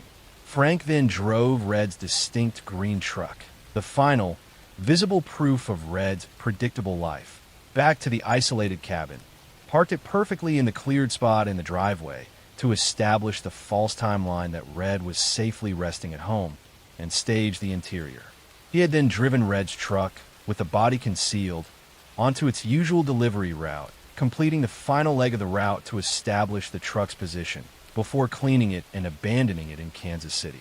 Frank then immediately began running Red's highly profitable contract routes, using the ongoing absence as his ticket to financial gain. The stop clock was the final piece of psychological evidence. The time 3:05 a.m. was irrelevant to the victim's routine and was merely a theatrical flourish, an arbitrary moment of supposed early morning death. Frank, in his arrogance, had believed the solitude of the highway and the uniformity of the truckers' lives would protect him. He banked on the fact that no one would notice the small, 10-foot difference in the grass of a remote driveway, or the synthetic fiber of his own ambition left behind in the victim's domain. Frank was arrested and charged with murder. The highway provided the means, the isolation provided the opportunity, and the killer's clumsy attempt at creating a plausible timeline provided the final evidence.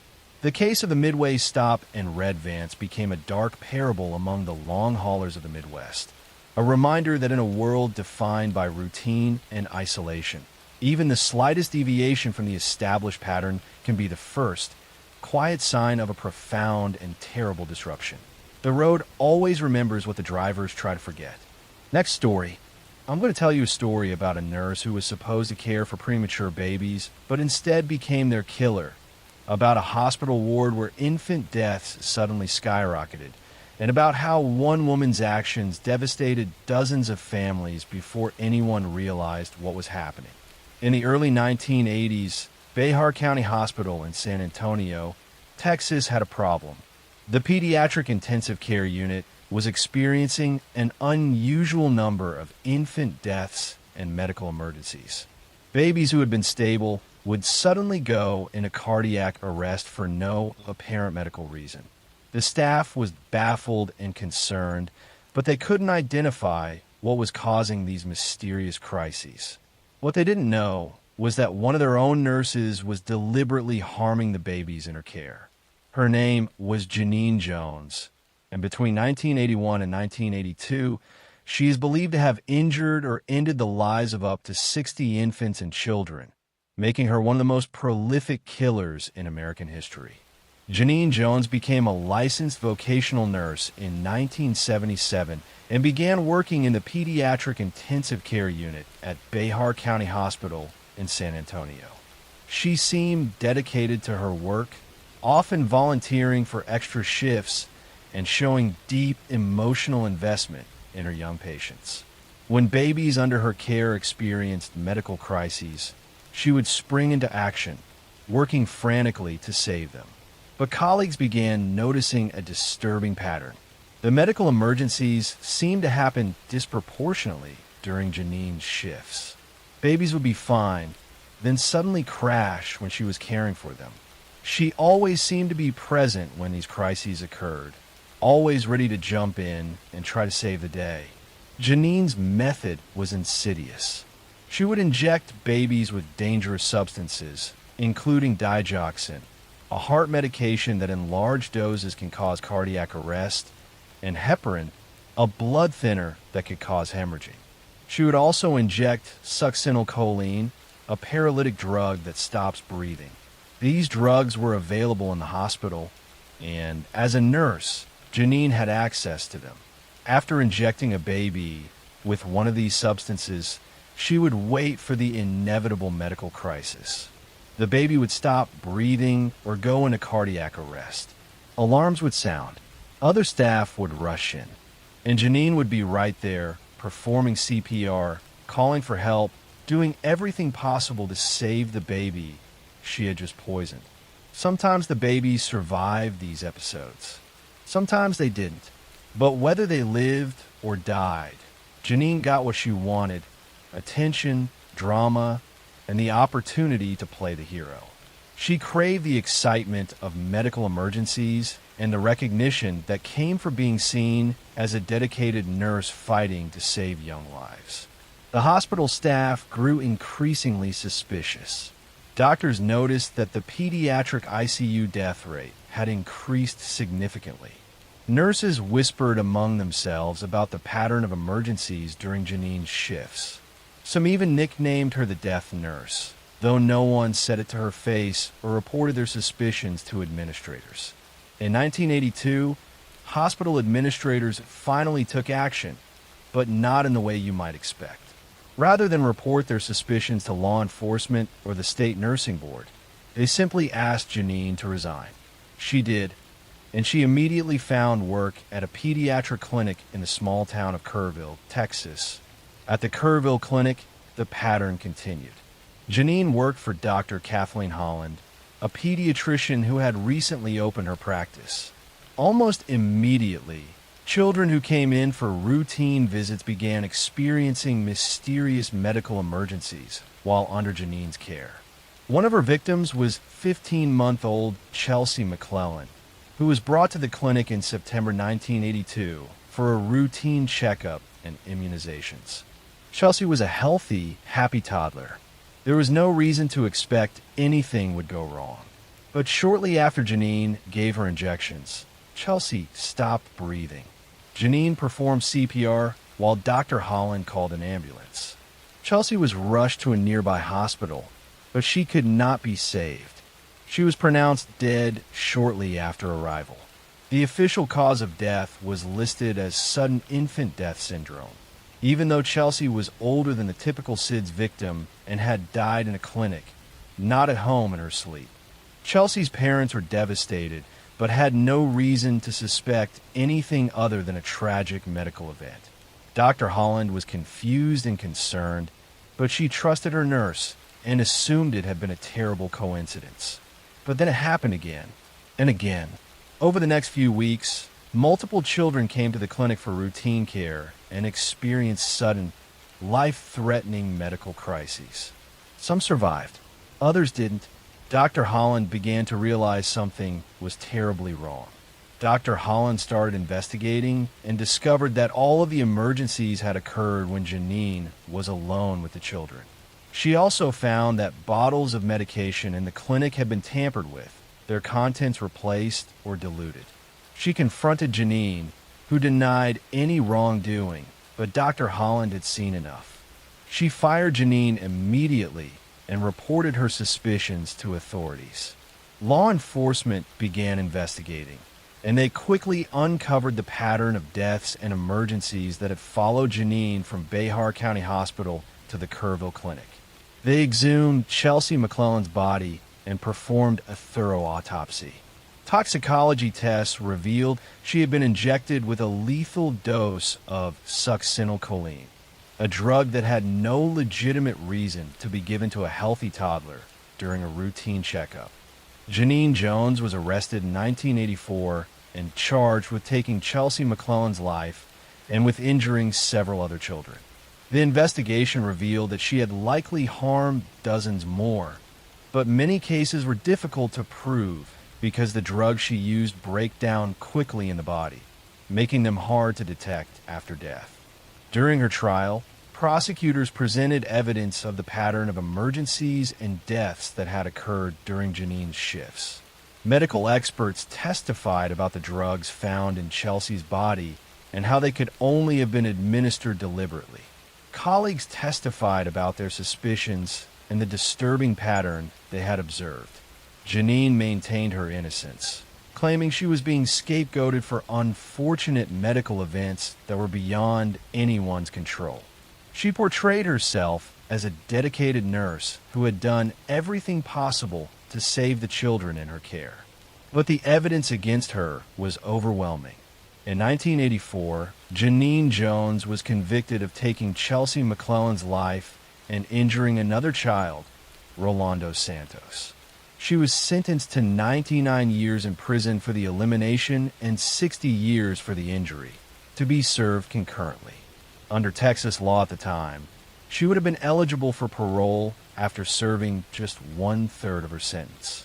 The case raised disturbing questions about how Janine had been able to harm so many children for so long without being stopped.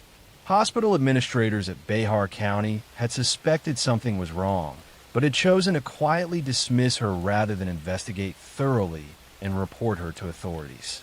This decision allowed her to continue her crimes at another location.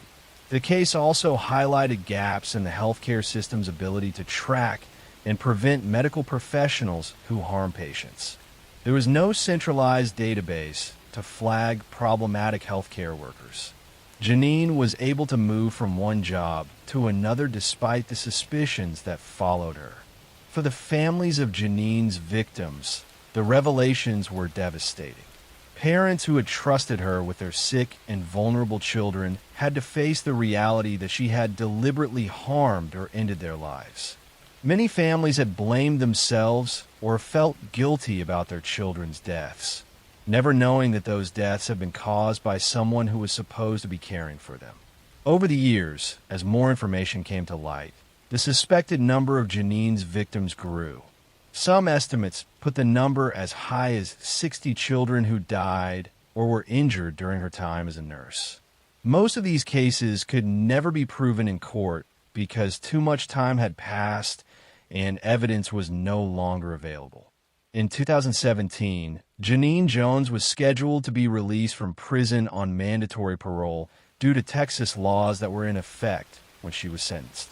The prospect of her release caused outrage among victims' families and the public. Prosecutors scrambled to bring additional charges against her to keep her imprisoned. They successfully indicted her for the deaths of several more children, including 5 infants who had died at Behar County Hospital during her time working there. In 2018, Janine pleaded guilty to taking the life of 11-month-old Joshua Sawyer in 1981. she was sentenced to life in prison. The new sentence ensured that Janine Jones would remain in prison for the rest of her life. She is currently incarcerated in Texas and will never be released. She is now in her 70s and has spent decades behind bars for her crimes. The motive behind Janine's actions remains a subject of debate among criminal psychologists. The most common theory is that she suffered from Munchausen syndrome by proxy, a psychological disorder where a caregiver deliberately harms someone in their care to gain attention and sympathy. Janine seemed to crave the drama and excitement of medical emergencies and the recognition she received for responding to them. Others believe she had a hero complex, wanting to be seen as the nurse who could save babies from the brink of death. By creating medical crises, she put herself in a position to be the hero. The fact that some babies died didn't seem to bother her as much as the attention and recognition she received. Whatever her motivation, Janine Jones's actions caused immeasurable harm. She betrayed the trust that families placed in healthcare professionals. She turned places of healing into places of danger. She destroyed families and traumatized colleagues who had to live with the knowledge that they had worked alongside a killer. The case of Janine Jones led to significant changes in how hospitals track and respond to unusual patterns of patient deaths or medical emergencies. Healthcare facilities now have better protocols for investigating suspicious patterns and reporting concerns to appropriate authorities. Laws were changed to ensure that dangerous healthcare workers couldn't simply move from one facility to another without their history being known. But for the families of Janine's victims, no amount of systemic change can undo the harm she caused.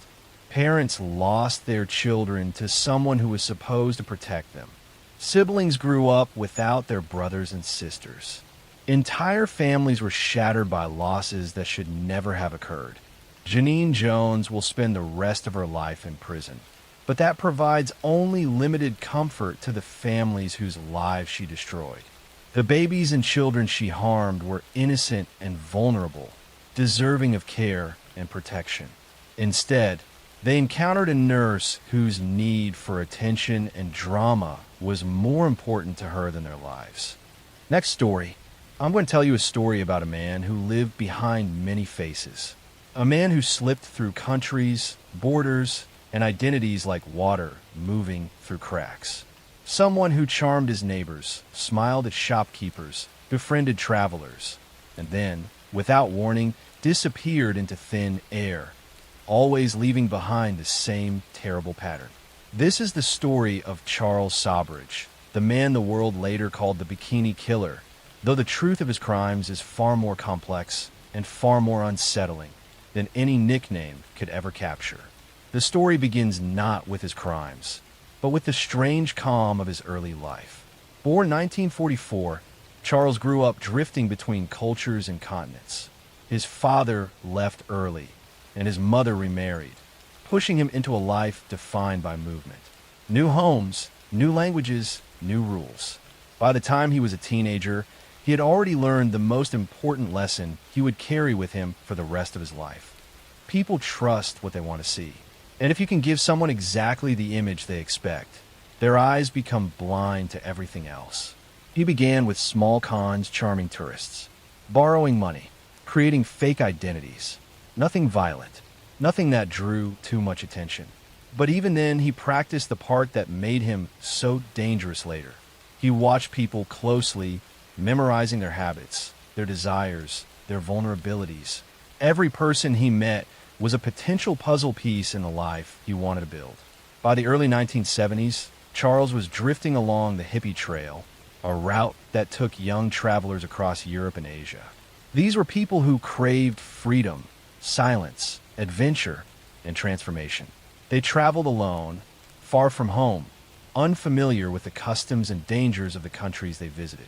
Many were trusting, open, and eager to bond with strangers. Charles saw opportunity in every one of them. He created the perfect mask. He dressed well. He spoke gently. He acted knowledgeable about local culture. He offered help, directions, food, a place to stay. People gravitated toward him.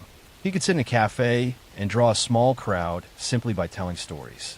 He became the kind of traveler others aspired to be: confident, worldly, connected. And that is where the first disappearances began. Travelers who had last been seen with him simply stopped writing home. Some were found later. Some were not found at all. But at that time, no one connected the dots. The hippie trail saw many people vanish for reasons ranging from accidents to illness to deliberate escape from old lives. But Charles's pattern was different. Each disappearance happened near him. Each one occurred after he had gained trust. And each time, he left the region shortly after. In Thailand, he perfected his method. He rented apartments under false names. He assumed roles: a gem dealer, a businessman, a kind mentor to young travelers. He would drug people he met, sometimes making them sick enough to depend on him. He offered care, shelter, food, and company.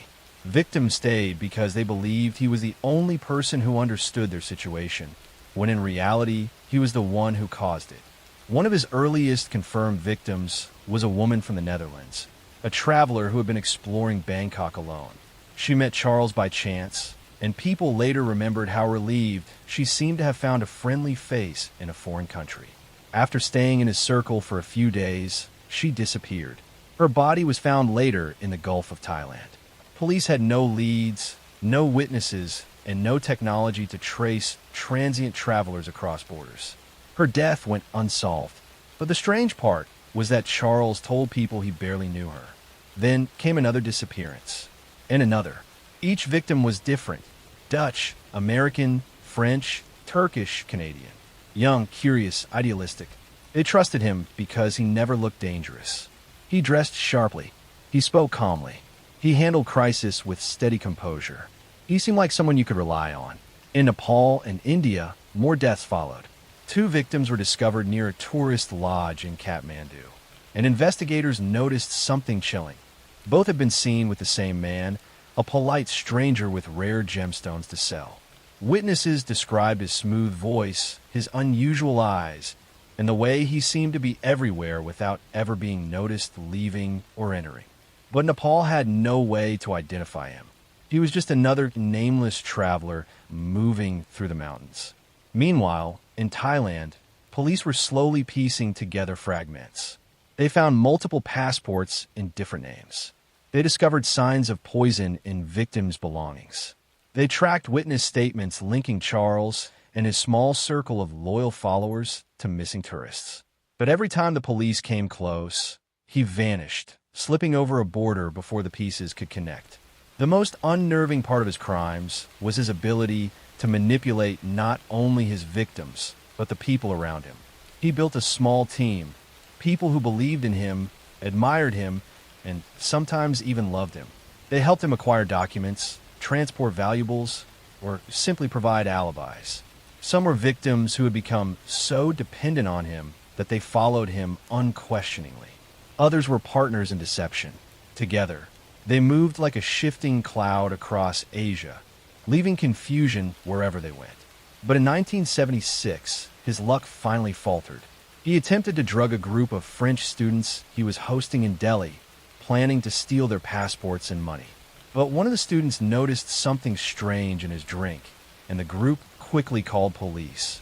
Investigators arrived at the hotel and arrested Charles, who attempted to talk his way out of trouble as calmly as if it were a minor misunderstanding.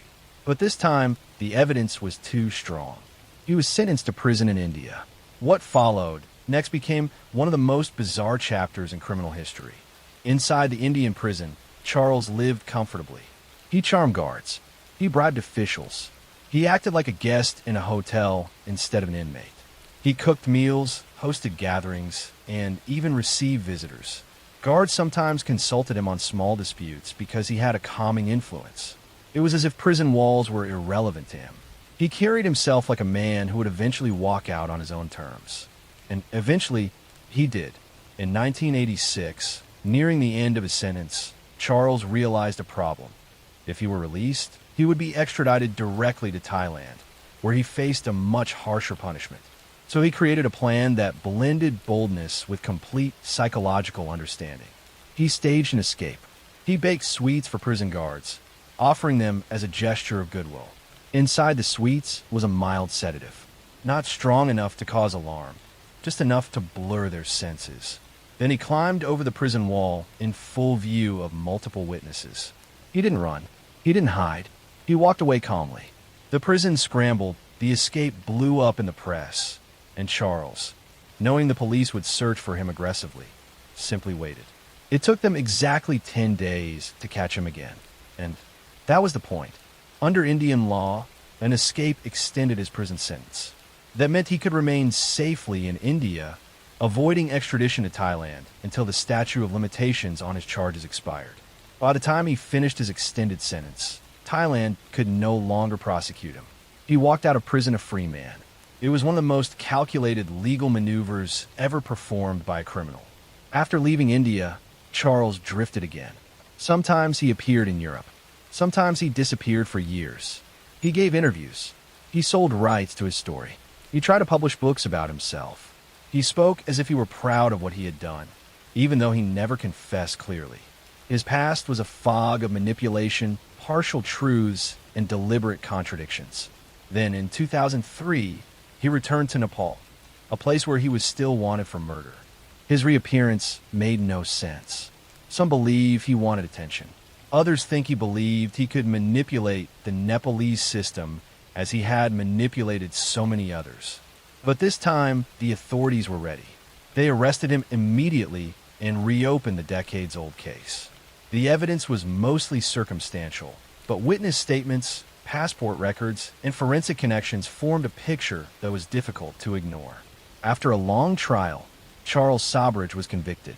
He spent the next 19 years in a Kathmandu prison, this time with no comfort, no influence, and no special treatment. He aged behind bars, and the world slowly lost interest in him. In 2022, at the age of 78, he was released on medical grounds and deported to France. Today, he lives quietly. No interviews, no headlines, no dramatic statements. A man who spent decades shaping his identity into a myth now sits in the shadows, away from the noise, as if the world has finally stopped listening to him. But what makes Charles Sabridge so chilling is not just the crimes themselves, or the number of victims linked to him, or the way he slipped through countries like a ghost. It is the calmness, the patience, the willingness to wait. The way he convinced strangers that he was their friend, their guide, their rescuer, only to watch them disappear. He did not need violence to gain control. He needed trust, and trust was something people gave him freely. The hippie trail is gone now. The apartments he rented in Bangkok have been demolished. The lodges in Nepal have changed hands. The borders he crossed quietly now have digital systems, fingerprints, and cameras. The world is harder for someone like him to move through unseen. But the shadows of his trail still remain. Names without stories. Stories without endings. Families who never received answers. And a man who lived behind a mask for so long that it became impossible to tell where the mask ended and the real person began. His crimes spanned continents, decades, and identities. But one thing connected them all. The way he walked into people's lives as if he belonged there, and the way he left behind only silence. Today, he is an old man living out his final years. But the travelers who vanished along the hippie trail, the trails that once buzzed with music, adventure, and dreams, will never return. Their disappearances remain a cold whisper in the history of international crime. A reminder that danger does not always come with a warning. And sometimes the most dangerous person in the world is the one who smiles the warmest. It is one of the strangest, most haunting cases in modern criminal history. Not because of brutality, but because of deception. Not because of chaos, but because of calculation.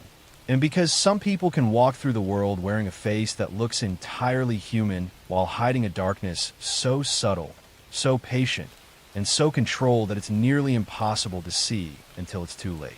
And that is the story of Charles Sabridge, the man who walked across Asia, Europe, and the world leaving behind trails of unanswered questions, unclaimed identities, and a legacy of quiet terror that still unsettles anyone who dares to follow his path.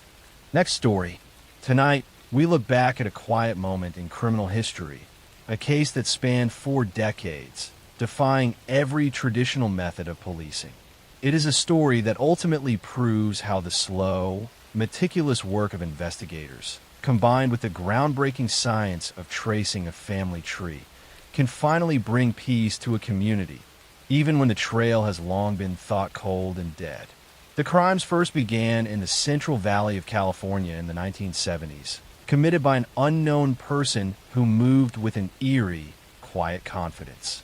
He initially targeted homes, committing numerous burglaries, often lingering within the properties, seemingly driven by a need for psychological dominance over the spaces he invaded. As his confidence grew, his actions escalated, moving from simple theft to violent attacks across multiple counties, from Sacramento in the north down to Orange County in the south. Because he moved so often, and because his methods evolved, he was known by several different names to the authorities and the public. The Visalia Ransacker, the East Area Rapist, and the original Night Stalker. Eventually, the collective terror of his long, hidden career was summarized under the single, chilling title of the Golden State Killer.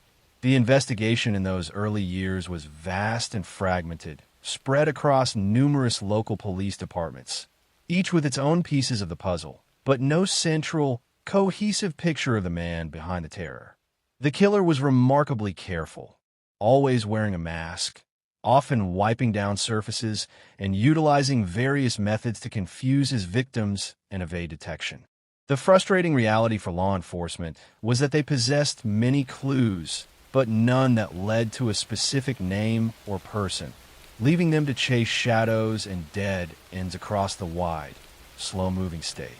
The man was a ghost, terrifyingly real, yet completely invisible to the structured world of law enforcement.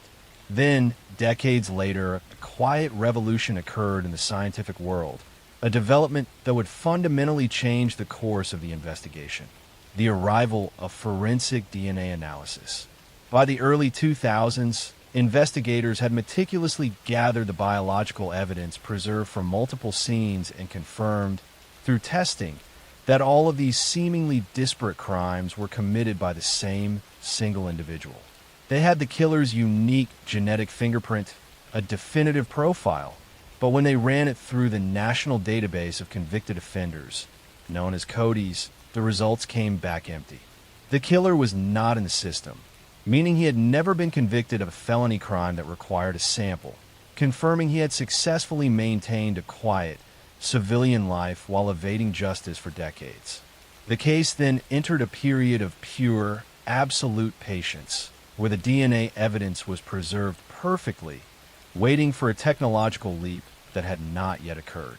The investigators understood that the key was in the DNA, but they had to wait for the method to unlock it. That method arrived quietly, without fanfare in the 2010s, in the form of public genetic genealogy. This involved taking the cold case DNA profile, which had no direct matches, and uploading it to a public database used by ordinary people tracing their family history. The goal was not to find the killer, but to find a distant cousin, a third or fourth relative who might have voluntarily submitted their own DNA and shared their family tree online. A dedicated team of investigators and genealogists began the meticulous, slow work of building a family tree backward in time, using the killer's profile. Starting with a handful of distant matches, second and third cousins, they traced the common ancestors, slowly building out the entire family structure. This was painstaking work, resembling historical research more than traditional detective work, moving across census records, birth certificates, and obituaries, slowly mapping the lineage of an entire family line. They narrowed the list down by cross-referencing the family trees with the geographical locations of the original crimes, focusing on branches of the family that had ties to California in the 1970s. The long, focused search eventually led the patient investigators to a single specific branch of the family tree and a man who fit the age profile, the geography, and the physical descriptions provided by some of the early witnesses. That man was Joseph James D'Angelo, a former police officer who had even worked in the region during the years the crimes were taking place. This was the first soft whisper of an actual name in 40 years. The next step required absolute precision and total secrecy. Under quiet surveillance, investigators gathered discarded items from D'Angelo's trash and, later, from his car door handle, items that contained trace amounts of his DNA. These samples were rushed to the crime lab for testing, a period of quiet, nerve-wracking waiting.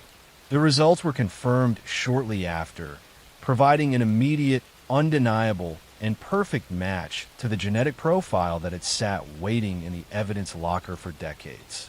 The invisible man was finally visible. In April of 2018, Joseph D'Angelo was calmly arrested at his home in Citrus Heights, California. The arrest was quiet and non-violent, taking place in the afternoon on a residential street, an utterly routine ending to an extraordinary, terrifying life of crime. The decades of secrecy and deception had ended in a single, definitive moment of digital clarity. The resolution to the case was brought to a definitive, calm conclusion.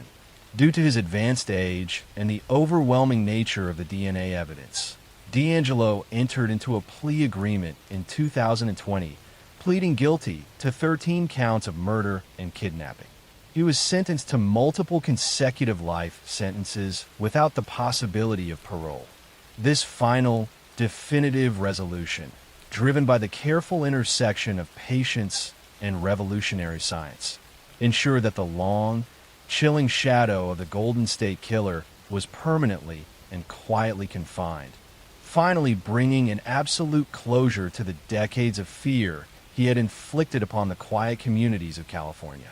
This story focuses heavily on the technological and genealogical investigation, creating the slow, detailed pace required.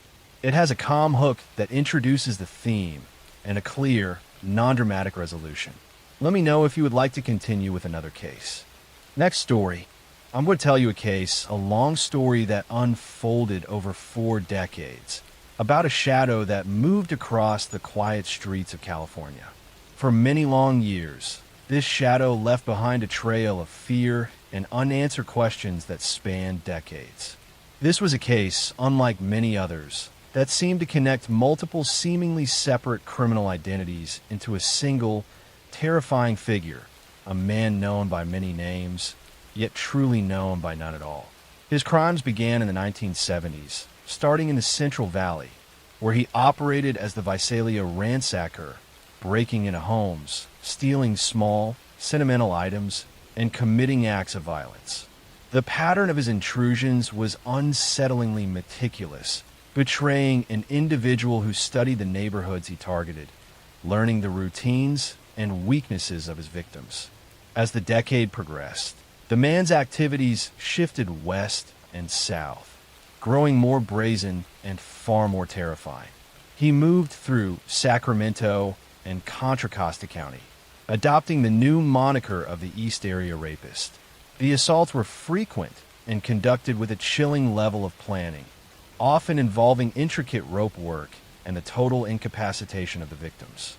He would bind couples, sometimes spending hours inside the homes, quietly controlling the environment before disappearing into the night, leaving the community in a state of sustained, paralyzing dread. The sheer volume of his crimes in this period was overwhelming, taxing the resources of multiple police jurisdictions that struggled to connect the dots across their geographical boundaries. Then, around 1980, the nature of his crimes changed again, moving from assaults to murder, and he became known in the media as the original Night Stalker. His operations stretched down to Southern California, encompassing Ventura and Orange counties. The attacks became isolated, more vicious, and focused on the taking of life. The geographic distance between the crimes, combined with the passage of time, made it incredibly difficult for investigators to see the same hand at work. For years, these cases were handled as separate, unrelated tragedies, filed away in various police departments across the state, their evidence sitting patiently, waiting for a future generation of forensic science to speak. The case eventually went cold, settling into a long, frustrating silence that stretched through the 1990s and into the 2000s.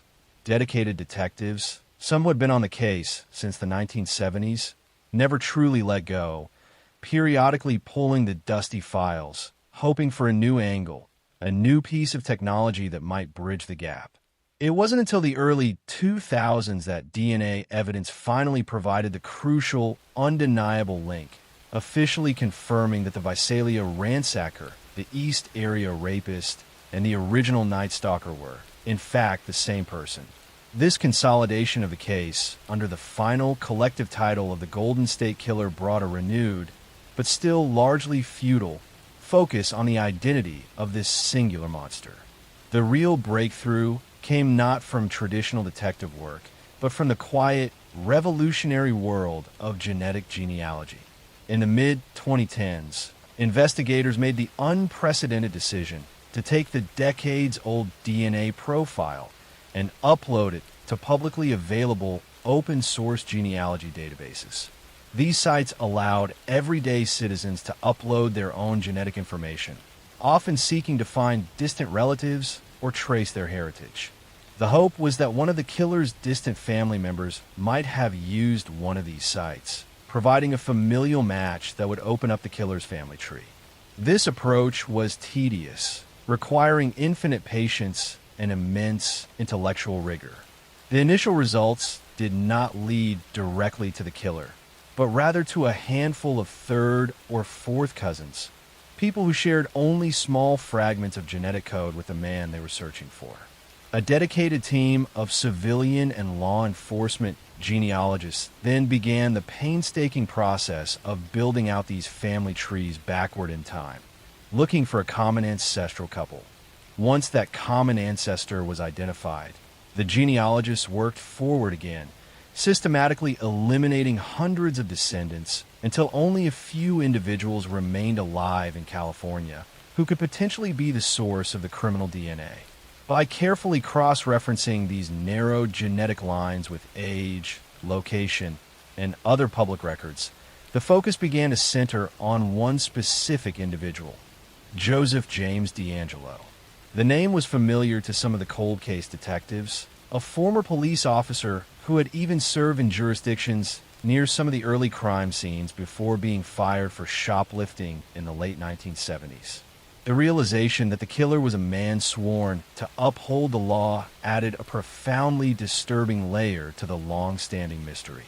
The investigation moved into its final, most critical phase, confirmation. Detectives placed DeAngelo under quiet, careful surveillance, monitoring his daily routine in the quiet Sacramento suburb where he lived. The goal was to legally obtain a fresh, indisputable DNA sample that could be matched directly to the original evidence. Eventually, they were successful, retrieving discarded items from his neighborhood, things he had touched or disposed of, allowing forensic scientists to isolate his unique genetic profile. The laboratory results came back with the definitive answer. The DNA from the crime scenes decades ago was a perfect match for the DNA of Joseph James DeAngelo. On a calm morning in April 2018, almost 42 years after the first crime was linked to the killer's profile, Joseph DeAngelo was quietly arrested outside his home.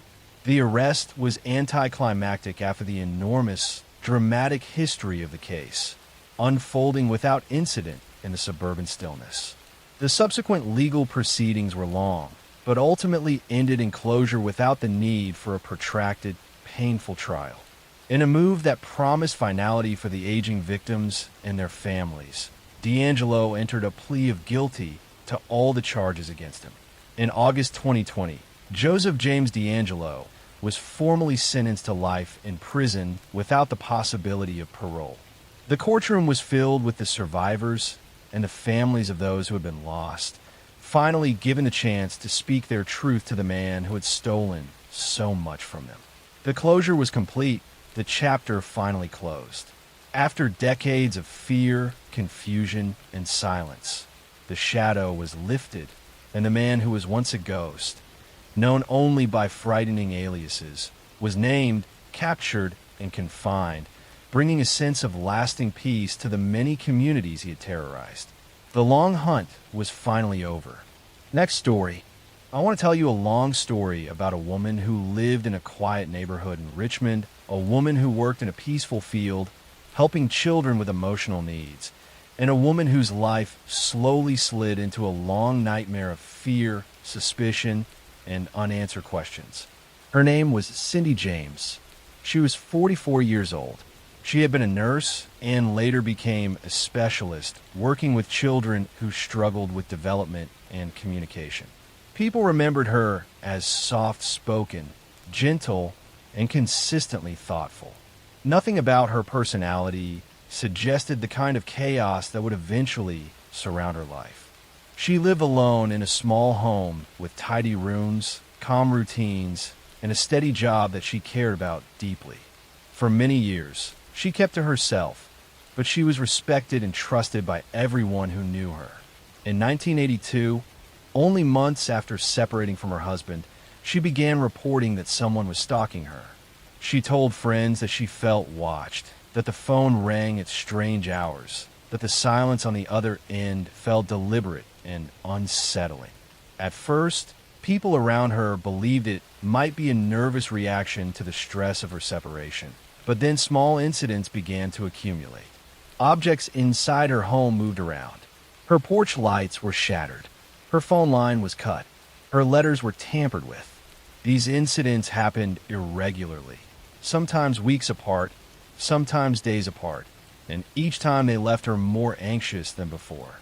Cindy contacted the police, and over time she filed more than 90 reports of harassment, threats, and vandalism.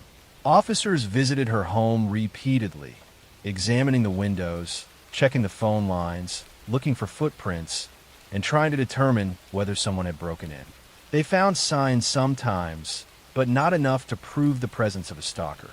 Still, they assigned officers to keep watch. They suggested she stay with friends. They advised her to change her routine. She tried all of these things, but the incidents continued. Her family believed her. Her friends believed her. Her co-workers believed her. They saw her fear. They saw the way her hands shook when the phone rang. They saw her house after certain incidents. Items toppled over, drawers pulled out, lights smashed. She did not appear to be creating these situations herself. If anything, she appeared exhausted, worn down by the constant stress, worried that no one would ever believe her story completely. By 1984, the situation escalated. Cindy was found outside her home one night, unconscious, with a nylon stocking tied tightly around her throat. She had bruises on her arms, and her clothing was ripped. She could not clearly explain what happened. She was disoriented, frightened, and shaking. Police grew more confused, trying to figure out whether someone had attacked her, whether she had been drugged, or whether she was being targeted by someone who understood how to avoid detection. Over the next 2 years, more incidents occurred. Her home was set on fire while she was inside. She managed to escape, but the fear pushed her to move houses repeatedly. She changed her number. She changed her job. She strengthened her locks, installed alarms, and even stayed with friends for stretches of time. Yet the harassment followed her. She received chilling notes left at her door. She found dead animals placed in her yard. She found personal belongings arranged strangely in her living room after stepping out for only a short time. Police began to suspect 2 possibilities. The first was that someone was tormenting Cindy deliberately. The second was that Cindy, driven by immense psychological stress, was unintentionally or intentionally creating some of the incidents herself. There was no solid proof for either explanation, and because the evidence did not point clearly in any direction, her case became one of the most complex files in the region. Officers assigned to her grew frustrated. friends felt helpless. Cindy herself grew more withdrawn, more frightened, and more uncertain about her own future. In 1989, after 7 years of distress, Cindy disappeared. She had last been seen withdrawing money from a bank. She told a friend earlier that day that she felt something terrible was about to happen. When she did not show up for work and did not return home, her family contacted police immediately. Officers searched the area, checked hospitals, and interviewed people who had seen her in the days leading up to her disappearance. 2 weeks later, her body was found in an abandoned yard. She was lying in tall grass, half hidden by surrounding bushes. A nylon stocking was tied tightly around her neck. Her hands and feet had been loosely bound. Needle marks were found on her arm, and toxicology tests revealed high doses of drugs in her system. Her wallet was near her body. Her clothes were not torn. Her shoes were neatly placed, almost too neatly, as if someone had arranged them beside her. The investigation that followed was long and difficult. Detectives examined the scene and found no signs of a struggle. There were no clear footprints leading to the location. There were no fingerprints on her belongings. The drugs in her system were powerful enough to cause disorientation and collapse. The binding on her body was loose enough that she could have tied them herself. These details led investigators to consider the possibility that she may have harmed herself. But the nylon stocking tied around her neck was extremely tight, far tighter than what someone would normally self-apply. The arrangement of her belongings suggested intention, but not direction. The lack of any suicide note added more confusion. Her family insisted that she would never end her own life. Her therapist believed she was terrified for her safety and not suicidal. Her friends believed someone had finally acted on a long campaign of harassment. The police were divided. In 1990, a full inquest was held. Dozens of witnesses testified. Detectives presented evidence from the early years of her harassment, including the many reports she had filed. Her friends spoke about the strange incidents they had witnessed firsthand. Police officers explained the inconsistencies in the evidence and the difficulty of verifying each event. After weeks of testimony, the jury reached a conclusion that reflected the confusion at the heart of the case. They ruled her death as not accidental, not suicide, and not clearly murder. Instead, they classified it as death caused by an unknown event.